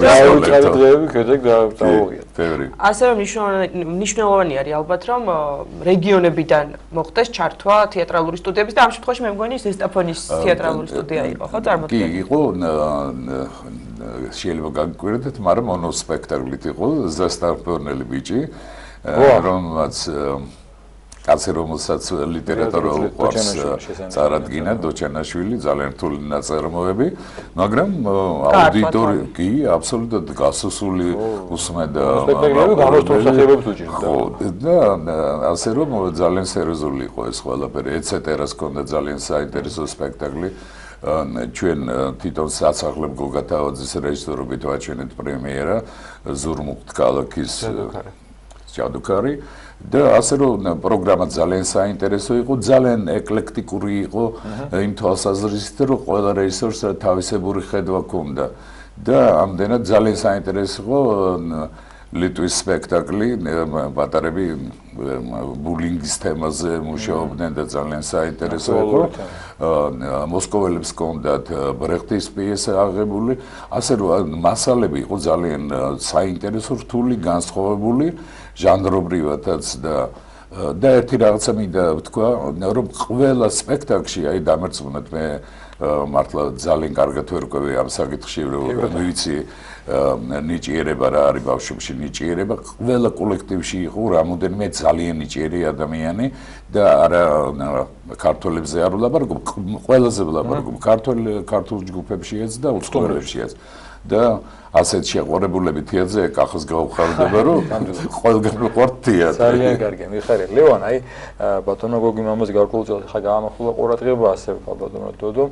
ამ ფესტივალის მნიშვნელობაზე მინდა კითხოთ, იმიტომ რომ ბუნებრივია ყველა ეხა შეიძლება ეს მოზარდები არ გამოვიდნენ მსახიობები და სახალხო არტისტები და სხვა პროფესია აირჩიონ, მაგრამ ეს ფესტივალი ალბათ იგივე სტუდია უხარლებს, მაგრამ გარკვეულ გემოვნებას, დამოკიდებულებას, იმიტომ რომ მოდი ესე ვთქვათ, ეხა ადამიანს ხელოვნება თეატრი რო უყვარს, ის სხვანაირად ამან გაიზრდება. ზოგადად ამ ფესტივალის მნიშვნელობა თქვენის შეფასებით საინტერესო იქნება. ზოგადად ფესტივალის მნიშვნელობას რაც შეეხება აბსოლუტურად გეთანხმებით, რომ რაც უფრო მეტად ჩავრთავთ ახალგაზრდებს სხვადასხვა ტიპის ასეთ აქტივობაში, უფრო დავაახლოვებთ ხელოვნებასთან, მით უკეთესი იმისთვის, რომ თუნდაც საერთაშორისო ფესტივალთან დაკავშირებით, რაც მეტ თანატოლს გაიცნობენ, რომელსაც განსხვავებული, ასე ვთქვათ, განსხვავებული გამოცდილება აქვს, განსხვავებულ ქვეყანაში ცხოვრობს, სხვა კულტურის წარმომადგენელია, მით მეტად უფრო ესეთი გახსნილი ადამიანები იქნებიან და ეს კონტაქტებიც, რომლებიც უფრო სწორედ ჩამოიყალიბეს უკვე, მე დარწმუნებული ვარ, რომ მომავალში აუცილებლად გამოადგებათ, იმიტომ რომ რაც ჩვენ ნახეთ, ეს თეატრალური დასები, ყველა სპექტაკლი იყო აბსოლუტურად განსხვავებული, არანაირად ერთმანეთს არ გავდა. და დარწმუნებული ვარ, იქიდან ნამდვილად ბევრი დარჩება პროფესიაში. უკვე როცა გაიზრდებიან და გადაწყვეტენ, რომ საწავიდნენ, სამომავლოდ, მათ დიდი ნაწილი დარჩება პროფესიაში. დღევანდელს რაც შეეხება დახურვას, ძითი იხურება. ფესტივალი იხურება, არა, სპექტაკლი დღეს არ გვექნება დახურვაზე. სპექტაკლები დავამთავრეთ. დაასრულეთ, ანუ დღეს არის ღონისძიება. დღეს არის ღონისძიება და მთავარი პრიზების გადაცემა არის. ყველაზე მნიშვნელოვანი გამონაწილეები. ჩვენ ველოდებით. ძალიან კარგი ფილმი გაგეთ და თვითონ ფესტივალის მიმდინარეობის შესახებ, რომელიც ბავშვებმა გადაიღეს, ასევე იქნება ძალიან დიდი ფოტო გამოფენა და მე უკვე ლევანთან ერთად ვნახე ეს რეზულტატი და არაჩვეულებრივი გამოფენა იქნება და ძალიან კარგია რომ შერჩება ჩვენ არქივს ეს გამოფენა. ასე რომ ღონისძიებებია და დავამთავრებთ ვაჩვენებთ აუცილებლად უცხოელებს საკონცერტო პროგრამას სასახლის სხვა ჯგუფების შესრულებით და დღეს დაიკეტება საღამოთი რესპუბლიკური ბაღი, რომელიც ჩვენ გვერდით არის და დიჯეი და ბავშვები გაერთობიან ბაღში. საზეიმო დახურვა და კიდევ მეორე ნაწილი გაგრძელება. ეს ბაღში, ხო? ეს კომპონენტის მნიშვნელოვანია ნამდვილად, მაგრამ თავი არის ის, რომ ბავშვები, ანუ სასახლის ბავშვების დიდი ნაწილი არის ჩართული ამ ბავშვში. თავის ხელით იღებენ, ამონტაჟებენ, ფოტოებს ამუშავებენ, გამოფენას აწყობენ, საორგანიზაციოში არიან ჩართულები. ის საბავშვო ჟიურიც ასევე არანაკლებ მნიშვნელოვანია ჩვენც, იმიტომ რომ ბავშვების პერიოდულად ისე განიხილავდნენ სპექტაკლებს, რომ აბსოლუტურად რო არ ელოდები. იმიტომ რომ გონია, რომ თეატრი მაინც რთული ფორმაა, მაინც შეიძლება ბოლომდე ვერ აღიქვან, ამისგან მიუხედავად თავის აბსოლუტურად ესეთი ყველაფრით ცოტა გაკურვებული დავრჩი მეც პირადად პრინციპში, რასაც ამ ბავშვებს უყურებდი და აი ეს გვიხარია ზუსტად, რომ ბავშვები იყვნენ ყველა ნაწილში ჩართული, სადაც შესაძლებელია. სასახლეს აქვს ამის რესურსი. ამის რესურსი არის და ეს იმდენად გამოადგებათ მათ უკვე სამომავლოდ. უნარების განვითარებაში, როგორც მინიმუმ, როგორც სიტყვაზე, თეატრალური ფესტივალი ყველაფერს თავი დავანებოთ, რბილი უნარების განვითარება შეუძლია ამ უცხოელებთან კონტაქტს, თანატოლებთან კონტაქტს და რაღაც საკუთარი აზრის გამოთქმას, ჩართულობას. ისეთ უნარებს გევითარებს, რომელს მე როგორ პროფესიაში სადაც უნდა წახვიდე, ყველგან გამოგვადგება აუცილებლად, რა თქმა უნდა. ზოგადად თეატრალური მიმართულებით გარდა ამ ფესტივალისა რა სიახლეები არის ლევან თუ შეიძლება რომ გითხრა.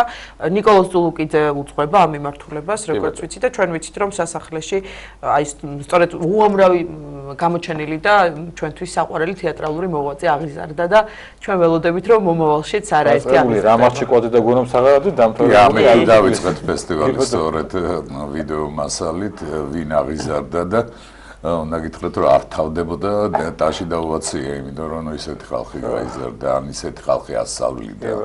ეს საოცარი იყო.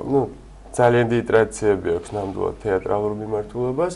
ჩვენ ჩვენს მხრიდან ვცდილობთ რომ ეტაპობრივად განვაახლოთ, ანუ სიტყვაზე სპექტაკლები ახალი დავდგათ, დეკორაციები გაიმართოს. ეხლა ზუსტად ზურმუხტ ქალაქის ჯადოქარი, რაც ბატონმა გოგი მახსენა, თბილისის მერიის დაფინანსებით სასახლემ და კულტურის და განათლების ფონდმა დავდგით ერთობლივად, გავიტანეთ პირველი, ესე ვთქვათ, თეატრალურ ფესტივალზე. 9-ში გვექნება ამის ესეთი პრემიერა, არა საფესტივალო, ფესტივალის შემდგომ და უკვე ვიზრუნებთ იმაზე, რომ ჩვენი ბავშვებიც წავიდნენ საზღვარგარეთ, სხვადასხვა თუნდაც საქართველოს სხვადასხვა ქალაქში რომ ითამაშონ და სხვა ბავშვებიც, რომლებიც არ არიან ფლესზე ჩართული, თავიანთი თანატოლები არიან, იმიტომ რომ ბავშვები არიან 10, 11, 12 წლის დაახლოებით. მაგრამ ამისგან მიუხედავად საკმაოდ კარგად თამაშობენ და კარგი სპექტაკლი გამოვიდა პრინციპში. მათთვისაც აშკარად პირველი გამოცდილება იყო გუშინდელი სპექტაკლი. მაგრამ ჩვენი მხრიდან აუცილებლად ვიზრუნებთ, რომ ესე ვთქვათ, სპექტაკლები განახლდეს, ანუ ახალი სპექტაკლები დაიდგეს თეატრალურ მიმართულებაში და უკვე შევძლოთ, რომ ჩვენს პარტნიორ ორგანიზაციებში, თეატრებში საზღვარგარეთ შეიძლება ის დაგვარეთ გავიტანოთ, რომ ბავშვებს მიუწევთ შესაძლებლობა უცხოელ აუდიტორიასთან კონტაქტი. ხატრული კითხვის წრე თუ კლუბი როგორ ქვია, ანუ ცნობილი ასევე სასახლის შედის თეატრალურ მიმართულებაში, ხო ბუნებრივია. ასევე თოჯინების თეატრი, რომელიც პრაქტიკულად წლების მანძილზე კვირაში ერთხელ კვირაობით დილით მართავს სპექტაკლებს თბილისის მოსწავლეებისათვის, ლიტერატურული თეატრი, რომელსაც ხელმძღვანელობს ნუგზარ ბაგრატიონი. ანუ ძალიან ისეთი სისხლსავსე ცხოვრება აქვს. სხვაჩერს ეხლა ხომის იყვნენ ბაქოში ბატონმა ნიკამ წაიყვანა თოჯინების თეატრი, ძალიან დიდი წარმატებით ჩამოვიდნენ იქიდან. ახალი თოჯინებიც აგვაქვს და გახარებულები ვართ ამითი და წინ ძალიან ბევრი პერსპექტივაა და იმედი მაქვს, რომ ყველაფერი შესრულებადია. ძალიან დიდი მადლობა მობრძანებისთვის, წარმატებებს გისურვებთ, გილოცავთ ამ ფესტივალის ისეთი წარმატებები დასრულებას დარწმუნებული ვართ, დღეს რო დაიხურება რამდენიმე დღეში გქონდეთ 20-ის ფესტივალისთვის დაიწყეთ მზადებას და სხვა პროექტებშიც გისურვებთ წარმატებებს. აგერ პირდაპირ ეთერში ჟიურიში მოგიწევთ ბატონო კახა და უარი არ გითხრა. პირდაპირ ეთერში ყვიდებით რომ მოხალხეთ. დიდი მადლობა ისეთი იმის წინ დამაყენეთ ახლა რომ როგორ გითხრათ უარი პირდაპირ. სპეციალურად. ძალიან დიდი მადლობა წარმატებებს გისურვებთ. ბატონი გოგვითოდაძე და ლევან დვალი იყვნენ ჩვენი სტუმრები. განვაგრძობთ გადაცემას მუსიკალურ ნომერს შემოგთავაზებთ ანსამბლ ლაგუშედას შესრულებით, სიმღერა დიდებათა მოვისმინოთ.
დავბრუნდით პირდაპირ ეთერში, შემოგვერთნეს სტუმრები, რომელთაც სიამოვნებით წარმოგიდგენთ. ჩვენი სტუმრები არიან თბილისის სახელმწიფო კონსერვატორიის ტრადიციული მრავალხმიანობის კვლევის საერთაშორისო ცენტრის დირექტორი პროფესორი ქალბატონი რუსუდან წურწუმია და ამავე ცენტრის თანამშრომელი ეთნომუსიკოლოგი ნინო რაზმაძე. დილომშტობისა, დიდი მადლობა რომ გვესტუმრეთ. მაყურებელს ვეტყვი იმას, რომ დასრულდა ტრადიციული მრავალხმიანობის მე-9 საერთაშორისო სიმპოზიუმი, როდესაც იწყებოდა ჩვენ ვისაუბრეთ ამ თემაზე და გარკვეულწილად რამდენიმე დღის წინ მივაწოდეთ სიმპოზიუმის შესახებ მაყურებელს ინფორმაცია. საინტერესოა როგორ ჩაიარა სიმპოზიუმმა ქალბატონ რუსუდან. მოგესალმებით, მე ვფიქრობ ძალიან კარგად. რაღაც უჩვეულო ხალხმრავლობა იყო, ძალიან ბევრი სტუმარი ყავდა. როგორც სესიებზე, ისე კონცერტებზე დამსწრე საზოგადოებას გულისხმობ.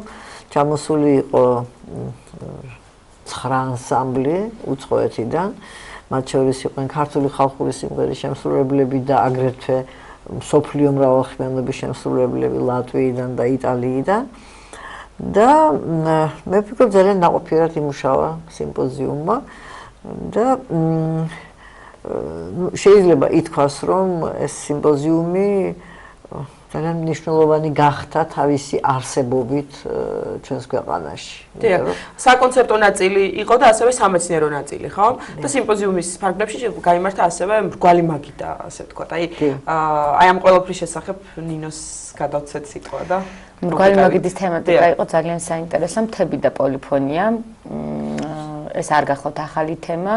და ჩვენი სიმპოზიუმის ფარგლებში კიდევ ერთხელ შევეცადეთ აი ამ მიმართულებით გაგვამახვილებინა ყურადღება. ეს საქართველოს მაგალითზე ძალიან კარგად ჩანს პოლიფონიას როგორ ინახავს მთები. და დამსწრე საზოგადოება ძალიან აქტიურად ჩაერთო პოლემიკაში, ეს გახლავთ დაახლოებით 2 საათის განმავლობაში მიდიოდა დისკუსია ამ თემაზე.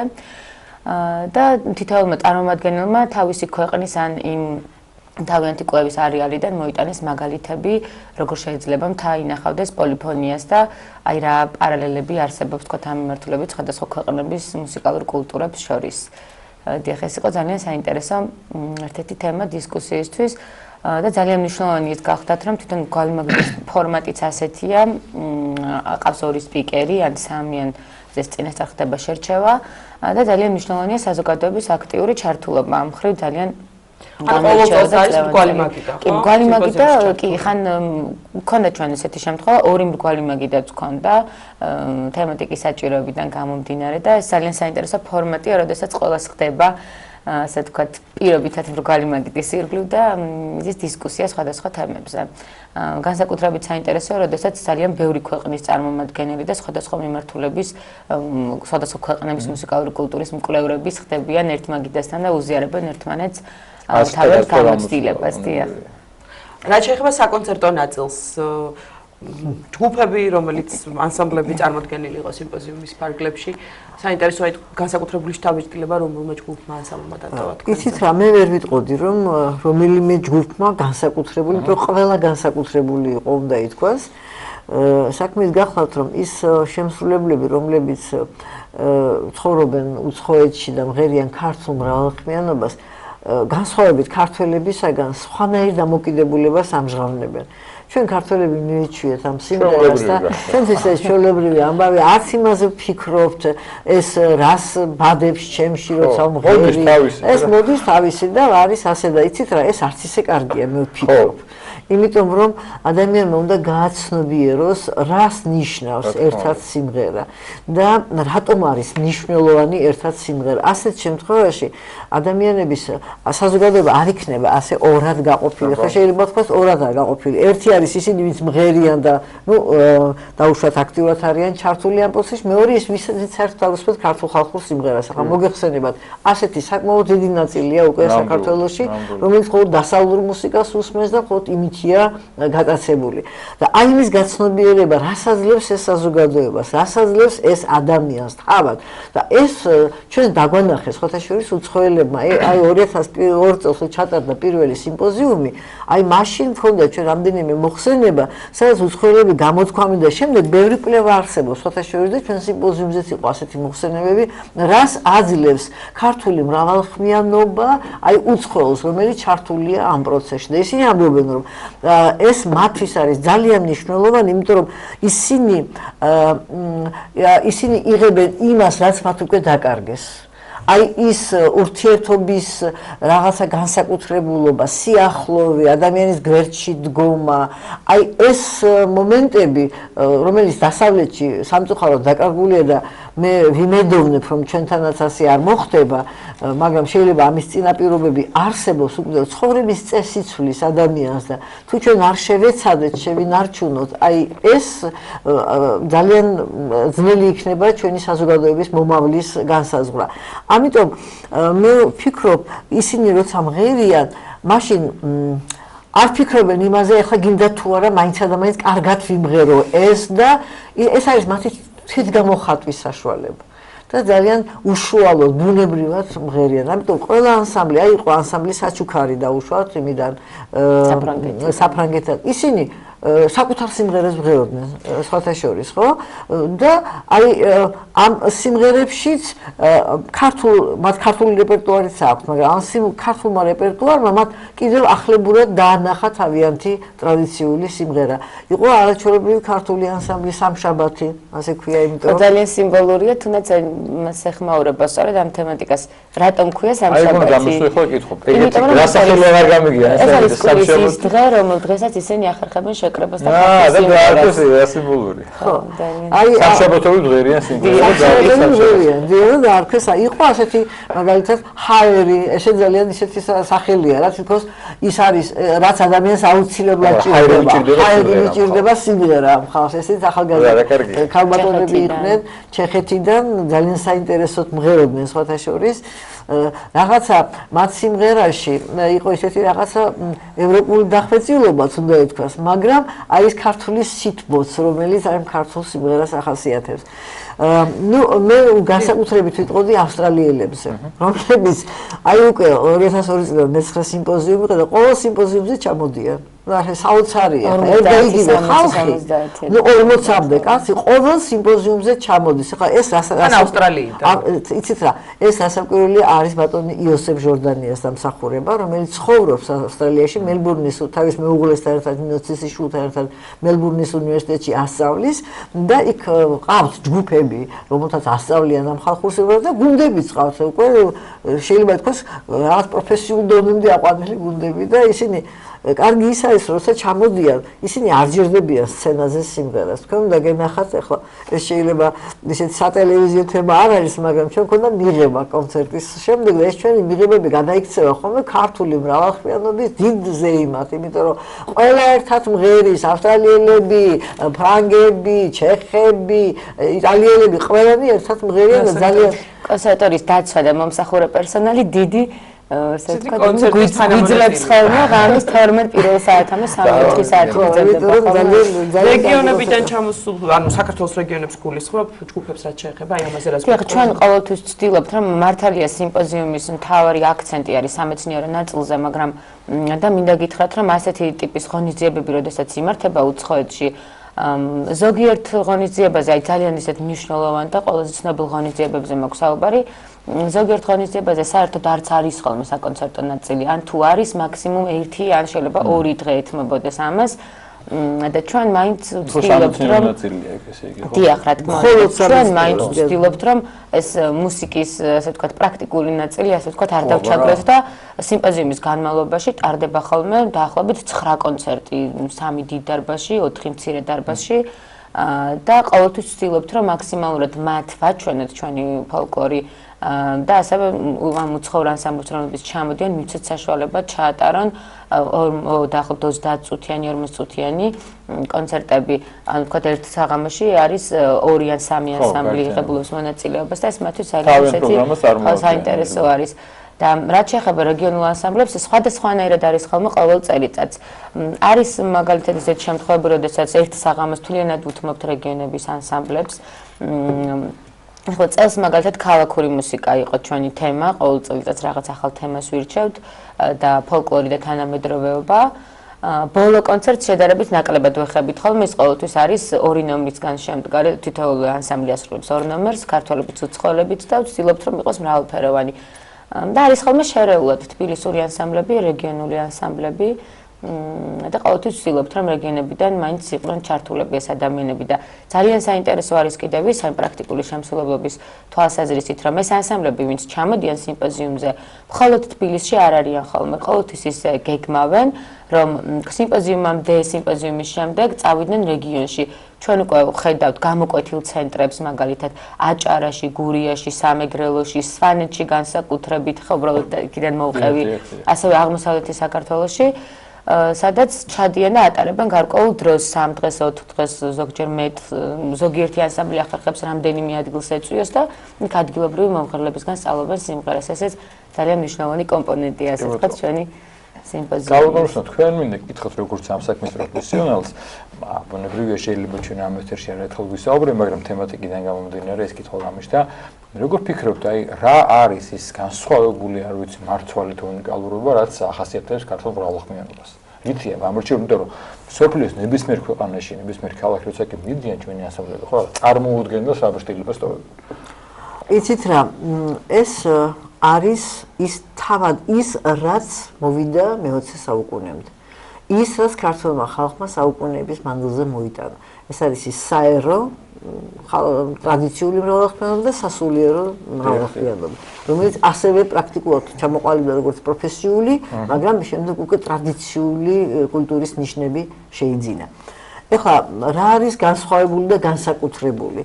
ხა მრავალხმიანობა ჩვენ წელსაც ქონდა მრგვალმაგიდაზე ამასთან დაკავშირებით საუბარი, მსოფლიოს მრავალ ქვეყანაშია და ეს არ არის უცხოხილი და საერთოდ ცდილობენ ფიქრობენ რომ საერთოდ მრავალხმიანობით დაიწყო ყველაფერი და არა ერთხმიანობით. იმიტომ რომ კოლექტიური იყო ეს შემსრულებლობა. მაგრამ განსხვავებული და განსაკუთრებული ის არის რომ ამ ხნის განმავლობაში საუკუნეების მანძილზე ქართული ტრადიციული მუსიკა ჩამოყალიბდა და შეიძინა რაღაცა პროფესიულობის, ხალხური პროფესიონალიზმის ნიშნები. ხა ჩვენ მაგალითად ირანულ მუსიკას, ის კლასიკურ პროფესიულ მუსიკას ვუძებთ, თუმცა ეს ტრადიციული მუსიკა ჩვეულებრივი, ასევე ინდურ მუსიკასაც, ხო? მაგრამ ქართული მუსიკაც ასევე შეიცავს პროფესიონალიზმის ნიშნებს. აქ არის შერწყმული არა მარტო იმპროვიზაციულობა, რაც ხალხურ სიმღერას საერთოდ საზოგადოებრივ ახასიათებს, არამედ აი ის კომპოზიციური ხერხებიც, რომელიც პროფესიულ ნაწარმოებს, მაგალითად, აი დავუშვათ ჩაკრულო რომ ავიღოთ, ხო? ჩაკრულოს აქვს თავისი სქემა, თავისი ტონალური სქემა, მოდულაციებით. იწყება 1 კილოში, გადადის მეორეში, მესამეში, ამიდის კულმინაციაზე, მერე ბრუნდება უკან. ვინც არ უნდა მღეროდეს ჩაკრულოს, როგორი იმპროვიზაციაც არ უნდა გააკეთოს, ეს ჩარჩო არის იგივე. ეს უკვე არის მოცემულობა, რომელიც აი იმ არქეტიპული მოდელიდან თანდათან დაიხვეწა, სულ იყო და მოვიდა ასეთი სახით. აი სწორედ ამიტომ სხვათა შორის უცხოელ მეცნიერებს ძალიან ხშირად უჩნდებათ ასეთი კითხვის ნიშანი. ეს არ უჩნდება ყველას რასაკვირველია, მაგრამ განსაკუთრებით გერმანელები გამოირჩევიან ამ იმითი, ასე ვთქვათ, სკეპტიკურ აინტერესებს, რომ მათ რო ჩაწერეს 1916 წელს გერმანელ ტყვეთა ბანაკებში ქართველები, მაშინ უკვირდა ჯერ კიდევ რომ როგორ შეუძლია ამდენ ადამიანს შეიკრიბონ ასე ერთად და ასე მწყობრად იმღერონ. ნუ აი პირველად ხედავენ. ხო, როცა აიწყოთ ნახეს ეს. არ ნახავთ ერთმანეთი, ნუ რამდენიმე შემღერება ჰქონდა და ეგ იყო სულ და ეგ. ნუ ამან გააჩინას რომ აეთყობა იქ ისე ისმენდნენ ამ სიმღერებს, ხა ის წარმოიდგინეთ, ხა ის ვიღაც გლეხის რაღაციდან, ვიღაც ხელოსანი, ვიღაც პარიკმახერი, რომელიც ომში მოხვდა და თუმცა აქ იჯდა და მთელი დღე რადიოს უსმენდა. ნუ ცხადი ასე არ იყო, მაგრამ მათ წარმოდგენაში ეს იყო სრულიად რაღაცა გამაოგნებელი რამ, რომ ეს შესაძლებელია და სხვათა შორის გერმანული მუსიკის ერთ-ერთი მკვლევარი დღესაც აი გვემტკიცებდა და ესე თვათ ვერ თქვა ასე, მაგრამ შეფარვით თქვა რომ იქნებაო ესო პროფესიულიაო, ასე განვითარებულიო სასულიერო სიმღერაო და ხალხური იქნება არც იყო ასეთიო, იმიტომ რომ ხო არსებობს აღწერები მოგზაურების, აი შარდენი წერს მაგალითად რომ უსიამოვნო მოსასმენი იყო ქართველები, აი რაღაცა სიმღერა ქორწილში, იმიტომ რომ ხა ის შესრულების ის მანერა, რომელიც ქართველებს მით უფრო ნასვამ ქართველებს ახასიათებს, რასაც ევროპელის ყურს დიდად ქართული სიმღერა და ნასვამი ქართველი სიმღერა. არის მარეამა ევროპელი. ევროპელის ყურს. არიამა ევროპელის ყურს და ამდენად მოეჩვენა რომ ეს იყო რაღაცა არ თუნდაც ასე ამოვნდა. მაგრამ ეს ასაკვირველი ასე არ იყო. ნუ ცხადია არ ხდება ასე რომ ხალხი შეიკრიბოს და უცებ ისე მწყობრას. ამას ეს ყველაფერი იხვეწება შემდეგ და მე-19 საუკუნეში რასაკვირველია დაიხვეწა, იმიტომ რომ გაჩნდნენ პროფესიონალი მგალობელ მომღერლები და აი ასეთი სახე მიიღო. აი ეს არის ის განსაკუთრებულობა, რომელიც ქართულ მრავალხმიანობას აქვს. ეს არის მრავალხმიანობის ფორმების სიმრავლე ერთ პატარა ტერიტორიაზე. სვანეთში სხვანაირად ბღერიან, კახეთში სხვანაირად ბღერიან. ეს არ ხდება არც ერთ ქვეყანაში. იმიტომ რომ ყველგან არის მხოლოდ ერთი სახის მრავალხმიანობა. თუ მღერიან ბურდონს, მღერიან მარტო გაბმული ბარი. თუ მღერიან დაუშვათ ორ მელოდიას ასე პარალელურად, ნუ მღერიან პარალელურად, მაგრამ აი ესე რომ ერთ პატარა ტერიტორიაზე თუ არის მრავალფეროვნება, არის რამდენიმე მილიარდ ადამიანზე ლაპარაკი და ამიტომაც არის უნიკალური და ფორმების ძალიან დიდი სირთულე. აი დღესაც იკვლევენ უცხოელი, აი ჩვენ მქონდა ძალიან ბევრს ლაპარაკობ. დრო არ ძალიან დაასრულეთ და დავასრულეთ ამას. ესე იგი ჩვენ ყავს ერთი მეცნიერი სიმხარ, რომელიც 2006 წლიდან ის სწავლობს ამას ჯერ ესპანელ მუსიკოსთან, კომკვლევართან ერთად, ახლა ფრანგები და გერმანელები შემოიკრიბა ირგვლივ და ძალიან საინტერესო რამ არის, რომ ყველას აინტერესებს რა? განსაკუთრებით აინტერესებს გურული სიმღერის სტრუქტურა. აი როგორ ხდება ეს ხმების განვითარება? აი რანაირად ხდება, იმიტომ ეს იმდენად პროფესიულია და ასე ვითარდებოდა პროფესიული მუსიკა ევროპაშიც. და რა განსხვავებაა ევროპაში რომ განვითარდა და აქ რომ განვითარდა იმას შორის. ესე იგი მრავალფეროვნება და სტრუქტურა განაპირობებს უნიკალურობას ქართული მრავალფეროვნებას. დიდი მადლობა. უმეტესი მადლობა მოგზაურობისთვის. სხვათაშორის დღეს 3 საათზე გალობის უნივერსიტეტში იქნება ფრენკ შერბაუმის ლექცია, რომელიც წაიკითხავს სიმპოზიუმზე წაკითხულ მოხსენებას და ჩვენ ჩავთვალეთ, რომ ეს იმდენად საინტერესო არის ექსპედიციებში ჩაწერის მეთოდოლოგია და ტექნიკასთან დაკავშირებით, რომ სტუდენტებისთვის და დამსწრე საზოგადოებისთვის ძალიან კონსერვატორიაში იქნება, ოღონდ ახალი საღამოს 6 საათზე იქნება უკვე არტემ ერქომაიშვილის ჩანაწერების ძალიან დიდი მადლობა წარმატებას გისურვებთ და შევახსენებთ მაყურებელს, რომ ჩვენ საუბრობდით ტრადიციული მრავალხმიანობის მე-9 საერთაშორისო სიმპოზიუმის შესახებ, რომელიც 3 ნოემბერს დასრულდა. თემაზე საუბრობდნენ პროფესორი რუსუდან წურწუმია და ეთნომუსიკოლოგი ნინო რაზმაძე. რამდენიმე წუთში კი მწერალი ნინია სადღობელოშვილი შემოგვიერთდება და გველოთ. დროებით.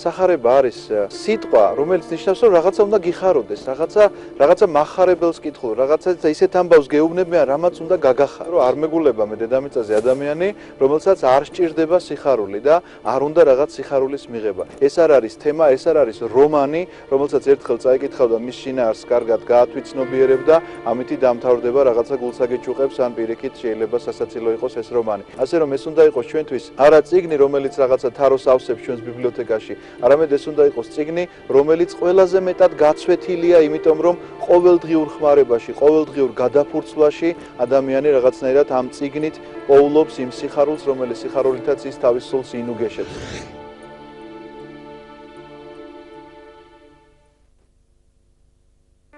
ერის ხასიათის, მისი სულიერი და ინტელექტუალური შესაძლებლობების შეცნობა, მის მიერ გავლილი ისტორიული გზის და სულიერი მემკვიდრეობის გააზრებით არის შესაძლებელი.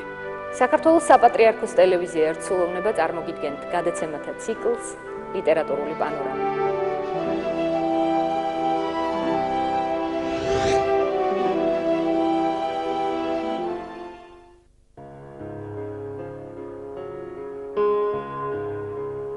მოგონება სახსოვარივით დაგვიტოვა დრო.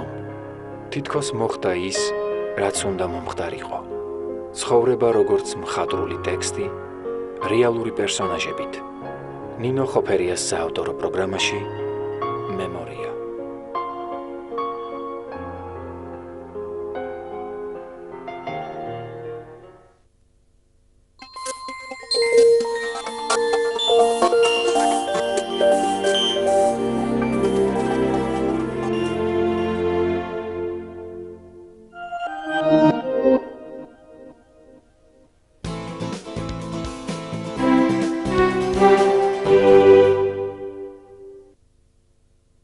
დავბრუნდით პირდაპირ ეთერში შემოგვიერთდა მწერალი ნინია სადღობელაშვილი. დილამშვიდობისა ნინია, ძალიან დიდი მადლობა რომ გვესტუმრეთ. მადლობა თქვენ. მაყურებელს მინდა ვუთხრა რომ სამხრეთ კორეაში სეულში გაიმართა საერთაშორისო ფესტივალი, რომელშიც მონაწილეობა მიიღო ნინია სადღობელაშვილმა და ეს არის პირველი შემთხვევა, როდესაც ქართველი ავტორი იღებს კორეაში, სამხრეთ კორეაში სეულის საერთაშორისო ფესტივალში მონაწილეობას. ნინია, იქნებ მაყურებელს მოუყვე ფესტივალის შესახებ ზოგადად რა ფესტივალი იყო, რა მასშტაბის, რა დონის და როგორ მოხდი იქ, როგორ აღმოჩნდი? დიდი მადლობა კიდევ ერთხელ მოწვევისთვის. ცოტა ხნის წინ ჩამოვედი, დაუვიწყარი დღეების შთაბეჭდილება ჯერ კიდევ ეს ცოცხალი და გაუნებელია ძალიან და რაღაცნაირად ბევრი ამით გავართ და გვგვაინან და ეს აღნიშნეთ კიდევაც იქ ბევრჯერ. 2006 წელს დაარსდა სეულის საერთაშორისო ლიტერატურული ფესტივალი და ორ წელიწადში ერთხელ იმართება, თუმცა წელს იქ ღონისძიებაზე და დახურვის ღონისძიებაზე ითქვა მყარად ორგანიზატორების მხრიდან, რომ უკვე ფიქრობენ, რომ ყოველწლიური გახადონ ეს ფესტივალი და წელს პირველად მიიღო მონაწილეობა ქართველმა ავტორმა და ეს მოხდა იმ ბედნიერი შემთხვევის წყალობით, რომ საერთოდ ამას წინ უძღოდა ესეთი ამბავი გაუნცოლვა ინტელექტის და ქართული წიგნის ეროვნული ცენტრის მხარდაჭერით გამოვიდა აი ეს არაჩვეულებრივი წიგნი ქართველი მწერლების მოთხრობები 12 ავტორი ისე უნდა ვაჩვენო 12 ავტორი გახლავთ ამ კრებულში წარმოდგენილი მე ქათმე გაბრიელის ბაღი ასე ქვია ამ წიგნს და გოგლა ლეონიდიდან დაწყებული ნუგზარ შატაიძე და თანამედროვე ქართველი ავტორები არ მინდა რომ ვინმე გამოვიჩეს ბექა ქურხული ინა არჩვაშვილი თეატოფურია და ნინო თარხნიშვილი და გურამ მეგრალიშვილი ზარკვარაცხელია არიან შესულები და ჩემი მოთხრობაც არის აქ ბამბაზის სამოთხე და ანუ ბამბაზის სამოთხე შესული ხო და როგორ შეირჩა მოთხრობები საინტერესო რომელიც ითარგმნა შემდეგ კორეულად ყველა ჯერზე ამ ფესტივალს აქვს კონკრეტული თემატიკა წლევანდელი თემა იყო კონფლიქტი და საზოგადოება ასე რომ ვთქვათ და რაღაცნაირად მიესადაგა ეს მოთხრობა ამ თემას და ასე მოხდა რომ მე აღმოჩნდი ის ადამიანი ვინც წავიდა მიიღო მონაწილეობა მაგრამ ყველა ან გულისხმობ იმის თქმა მინდა რომ ყველა ავტორს მე მგონი წინ აქვს აი ეს ბედნიერება და ჩვენს ქართულ ავტორებს და მე ყველას ვუსურვებ რომ აუცილებლად მოხდეს ისე მათ ცხოვრებაში რომ აი ეს დღეები მათთანაც დადგეს იმიტომ რომ ეს იყო რაღაცა ძალიან მნიშვნელოვანი ძვირფასი და საუკეთესო დღეები და შთაბეჭდილებები და გამოცდილება კიდე რასაც ნებისმიერი ადამიანი იღებს. აი რატომ? 30 მწერალი მონაწილეობდა, 16 კორეელი და 14 მოწვეული სხვა ქვეყნიდან, ევროპიდან მხოლოდ 4 ვიყავით, ფრანგი და შვედი პოეტები და შვეიცარიელი პროზაიკოსი ქალბატონი და სხვა დანარჩენი ქვეყნებიდან იყო ინდონეზია, ვიეტნამი, ჯიბუტი, ეგვიპტე, ირანი, რომ არ გამოვიჩეს მოკლედ ყველა. და წარმოიდგინეთ რომ ფესტივალი იყო რაღაც მრავალფეროვანი ფორმატი ჰქონდა ძალიან. საერთოდ რაღაც ისეთი ხალხი არის ზოგადად თან ახლავს ყველა მათ ნამოქმედებს ასე ვთქვათ საფესტივალო განწყობა და ეს ძალიან თეატრალიზებული მხიარული და ხალისიანი იყო ეს ფესტივალიც.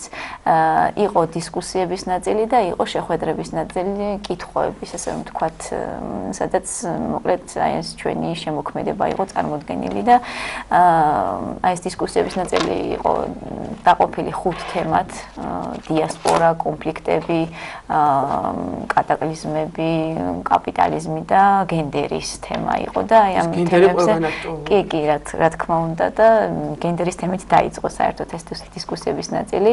6 ავტორი მონაწილეობდა თითოეულ ამ დისკუსიაში. მე შემხვდა დიასპორა თემა და რაღაც საინტერესო თემაა. ძალიან და თან მე რომ შემხვდა ეს რაღაცნაირად ძალიან გამეხარდა, იმიტომ რომ ძალიან სენსიტიურია ჩვენთვის. არის ქართული დიასპორა სამხრეთ კორეაში? არა, სამწუხაროდ არ არის. საელჩო არის და საელჩოს ძალიან დიდი მადლობა მინდა აქედან გადავუხადო კიდე საერთოდ ყველა ადამიანს ვინც რაღაცნაირად ესე ვისი წყალობითაც მოხდა რომ მე მოვხვდი ამ ფესტივალზე და საქართველოს საელჩოს რომელმაც აი დახურვის ცერემონიალზე ქართული ღვინით გააფორმა აი ეს არაჩვეულებრივი საღამო და უბედნიერესი და უამაყესი ვიყავ იმიტომ რომ აი ვებერთელა სეულში აი ძალიან ესეთი მნიშვნელოვან ფესტივალზე მართლა ისეთ გრძნობდი საერთოდ ზოგადად ქალაქის განწყობას და ადამიანების განწყობას იყო ძალიან ხალხმრავალი ხოლმე შეხვედრები და როგორც ჩანს ინტერესი არის დიდი აი როცა ტარდება ხოლმე ეს ფესტივალები და აი ამ ადამიანებს უმასპინძლა ქართულმა ღვინომ. ეს გაფორმება წიგნის ხმის ქართველების საერთოდ აი მე როგორც ვიცი კორეული გამომცემელი კი ყველა ატრიბუტით რაც შეიძლება ხაჭაპური დროშა უკავშირდებოდეს საქართველოს ხინკალი ტაძარი ჯიხვი მთა მზე და ხანჯალი მაგრამ ისი არის წარმოდგენილი მიხვდები რომ აი ქართველის გაფორმებული არ არის აშკარად ხო მაგრამ კარგად არა რაღაც გამოხატავს ქართული მუსიკის წარმოუდგენი ვარ კიდე ერთხელ მინდა გაფორმებული ჩვენც მოულოდნელს საინტერესოა რა მოახდინოთ თქვენზე განსაკუთრებული შთაბეჭდილება გარდა ზოგადად ემოციებზე საუბრობთ მაგრამ რას გაიხსენებთ რა ვიცი აი ყველაფერი იყო ძალიან შთამბეჭდავი რაღაც აი ძალიან ისეთი გასააზრებელი მე აი ბევრი ფიქრის ბევრს ფიქრობდი ხოლმე მე იმას რა ხდებოდა მაგრამ აი ის რომ ბევრი რამეთ მსგავსება აღმოვაჩინე და მე ვიზიარებდი აი ხასიათი ხო კი რაღაც აი ჩვენნაირად ძალიან ყურადღებიანი ძალიან ემოციური თბილი ადამიანები დიახ აი სტუმარმასპინძლობის მხრივ მგონი ცოტა ჩვენზე მეტად გადაჭარბებულათაც სამზარეულო როგორია სამზარეულოზე სულ ვამბობდი მე რომ აი ჩვენიც გასინჯეთ რაღაცნაირად ხალხი გიждდება ამ ყველაფერზე რაღაც ჩემთვის ძალიან ეგზოტიკური იყო და ის რომ აი პოლიტიკური და ისტორიული ბედით გვანან ძალიან აი ეს ოკუპაციის თემა მათ გამოვლილი აქვთ და ძალიან კარგად იციან და ძალიან გულშემატკივრობენ ამ კუთხით არ წაუკითხავს რომ ამ თემაზეა თქვენი ბამბაზის სამხედრო რომ აი სპექტაკლის დაედგა ფილმი კი ეს მე ვუთხარით ხო სპექტაკლი იყო ამაზე რაღაცა. და შენ ფილმის გადაიღეს. ავტოვარსიმაში. და ამ თემას ეხება აფხაზეთის თემა. დიახ. ესე იგი ნინია ვერ წავიდა ფრანკფურტში, მაგრამ წავიდა სამხრეთ კორეაში, ხო? კი, და ფრანკფურტის თემა შეხოთაშორის აი წინ დამხვდა, იმიტომ რომ ბევრი მეუბნებოდა იქ შვეიცარიელი მწერალი რომ გავიცანი პირველი რაც მითხრა მან რომ აი თქვენ როგორი წარმატება გქონდათ ეხლა და მაგაზეთები აჭრელებულია, აი ამ თქვენ სულ თქვენზელა არის ლაპარაკი და თვითონ კორეელებმაც აი ამ გამომცემლობის წარმომადგენლებმა მითხრეს რომ ვიყავითო ფრანკფურტში და ულამაზესი იყო თქვენი პავილიონი და ვეუბნებოდი რომ ეს რაღაც აი დიდი შრომის შედეგი დადგა, რაც იშრომეს ჩვენებმა და ჩვენმა გუნდმა და კიდე ერთხელ ვულოცავ ყველას, აი ქართული თეატრის და ქართული კულტურის ყველა გულშემატკივრს, რომ მართლაც უდიდესი წარმატება ხვდა წილად ჩვენს ქვეყანაში. დიახ, და ეს არის ახალწიგნე თქვენი სავარაუდოდ. ჩვენი არა, ეს არის სწორედ აი უკვე იმ 30 ავტორისგან შემდგარი ანთოლოგია, ეს არის ერთ-ერთი ხუთ შორის, 5 ტომეული დაგვახვედრეს იქ, არაჩვეულებრივი გამოცემები და აქ არის ჩემი ფრაგმენტი რომანიდან ნორსული, კორეულად და ინგლისურად ორენოვანი ანთოლოგია არის 5 ტომეული და ეს ძალიან საინტერესო ხდება აი როდესაც მისი შემოქმედება, მისი მოთხრობა, რომანი ითარგმნება, ну, არა მარტო ინგლისურად, ну, ხა ინგლისური რაღაც საერთაშორისოა არის და უფრო მეტად ითარგმნება ხოლმე ინგლისურად. არამედ სამხრეთ კორეულადაც და ზოგადად რისი მომცემი არის აი ესეთ ფესტივალებში მონაწილეობა. ქართველი წერილისთვის, ავტორისთვის. ალბათ წარმოგიდგენიათ, რამდენი ამის მომცემი არის. ხო, მით უმეტეს აი ჩვენი მაინც რაღაც ლოკალური სივრცე არის ძალიან ესეთი პატარა ასპარეზია და აი უცებ აი ამხელა კარი იღება სამყაროში და ზუსტად ეკითხვა დამისვეს, როცა იცით როგორ იყო აი უკვე მეორე ნაწილი, აი კითხვების ნაწილი როცა იყო და ჩვენ შეგვეძლო დაგვეკითხა ჩვენი შემოქმედება, პოეზია, თავისთავად პოეტები კითხულობდნენ ლექსებს, მაგრამ მოხდა ისე რომ აი დიდი სიურპრიზი დამახვედრეს და აი ეს ფრაგმენტი ორსულის, რომელიც არის შესული ამ ანთოლოგიაში და ითარგმნა კორეულადაც, იყო ინსცენირებული, ანუ რაღაც პატარა სპექტაკლი დადგეს იქ. ჯერ ძალიან გამიკვირდა, იმიტომ რომ როგორ შეიძლება რომ ფრაგმენტიდან საერთოდ რაიმე გაიგო, აზრი გამოიტანო ისე რომ მე ეს დადგა, მაგრამ ნუ ისეთი თავგანწირვით თამაშობდნენ და ისეთი ბედნიერები იყვნენ თვითონ რომ რაღაც უსაზღვროდ მადლიერი ვიყავი მეც და ძალიან მიხაროდა და ეგ რომ მკითხე ზუსტად რომ აი რა განცდა რაც პირველი ის იყო, რომ ჩემთვის იყო განსაკუთრებულად ის, რომ რაღაც ოდესმე თომას წარმოვიდგენდი, რომ კორეულ ენაზე იქნებოდა. რას წარმოვიდგენდი? ძალიან დიდი მადლობა ნინი ამბრძანებისთვის, გისურვებთ წარმატებას, გიოცოთ ამაღლიერებას და კიდევ მეტი საერთაშორისო აღიარება. მადლობა. დიდი მადლობა. შეგახსენებთ, ერა ნინია სადღობელაშვილი იყო ჩვენი სტუმარი, დღევანდელ გადაცემას ელისაბედ აბულაძე და კახა მიქიაშვილი უწყობოდით. ბედნიერ დღეს გისურვებთ და მომავალ შეხვედრამდე გავშვიდობთ. ნახვამდის.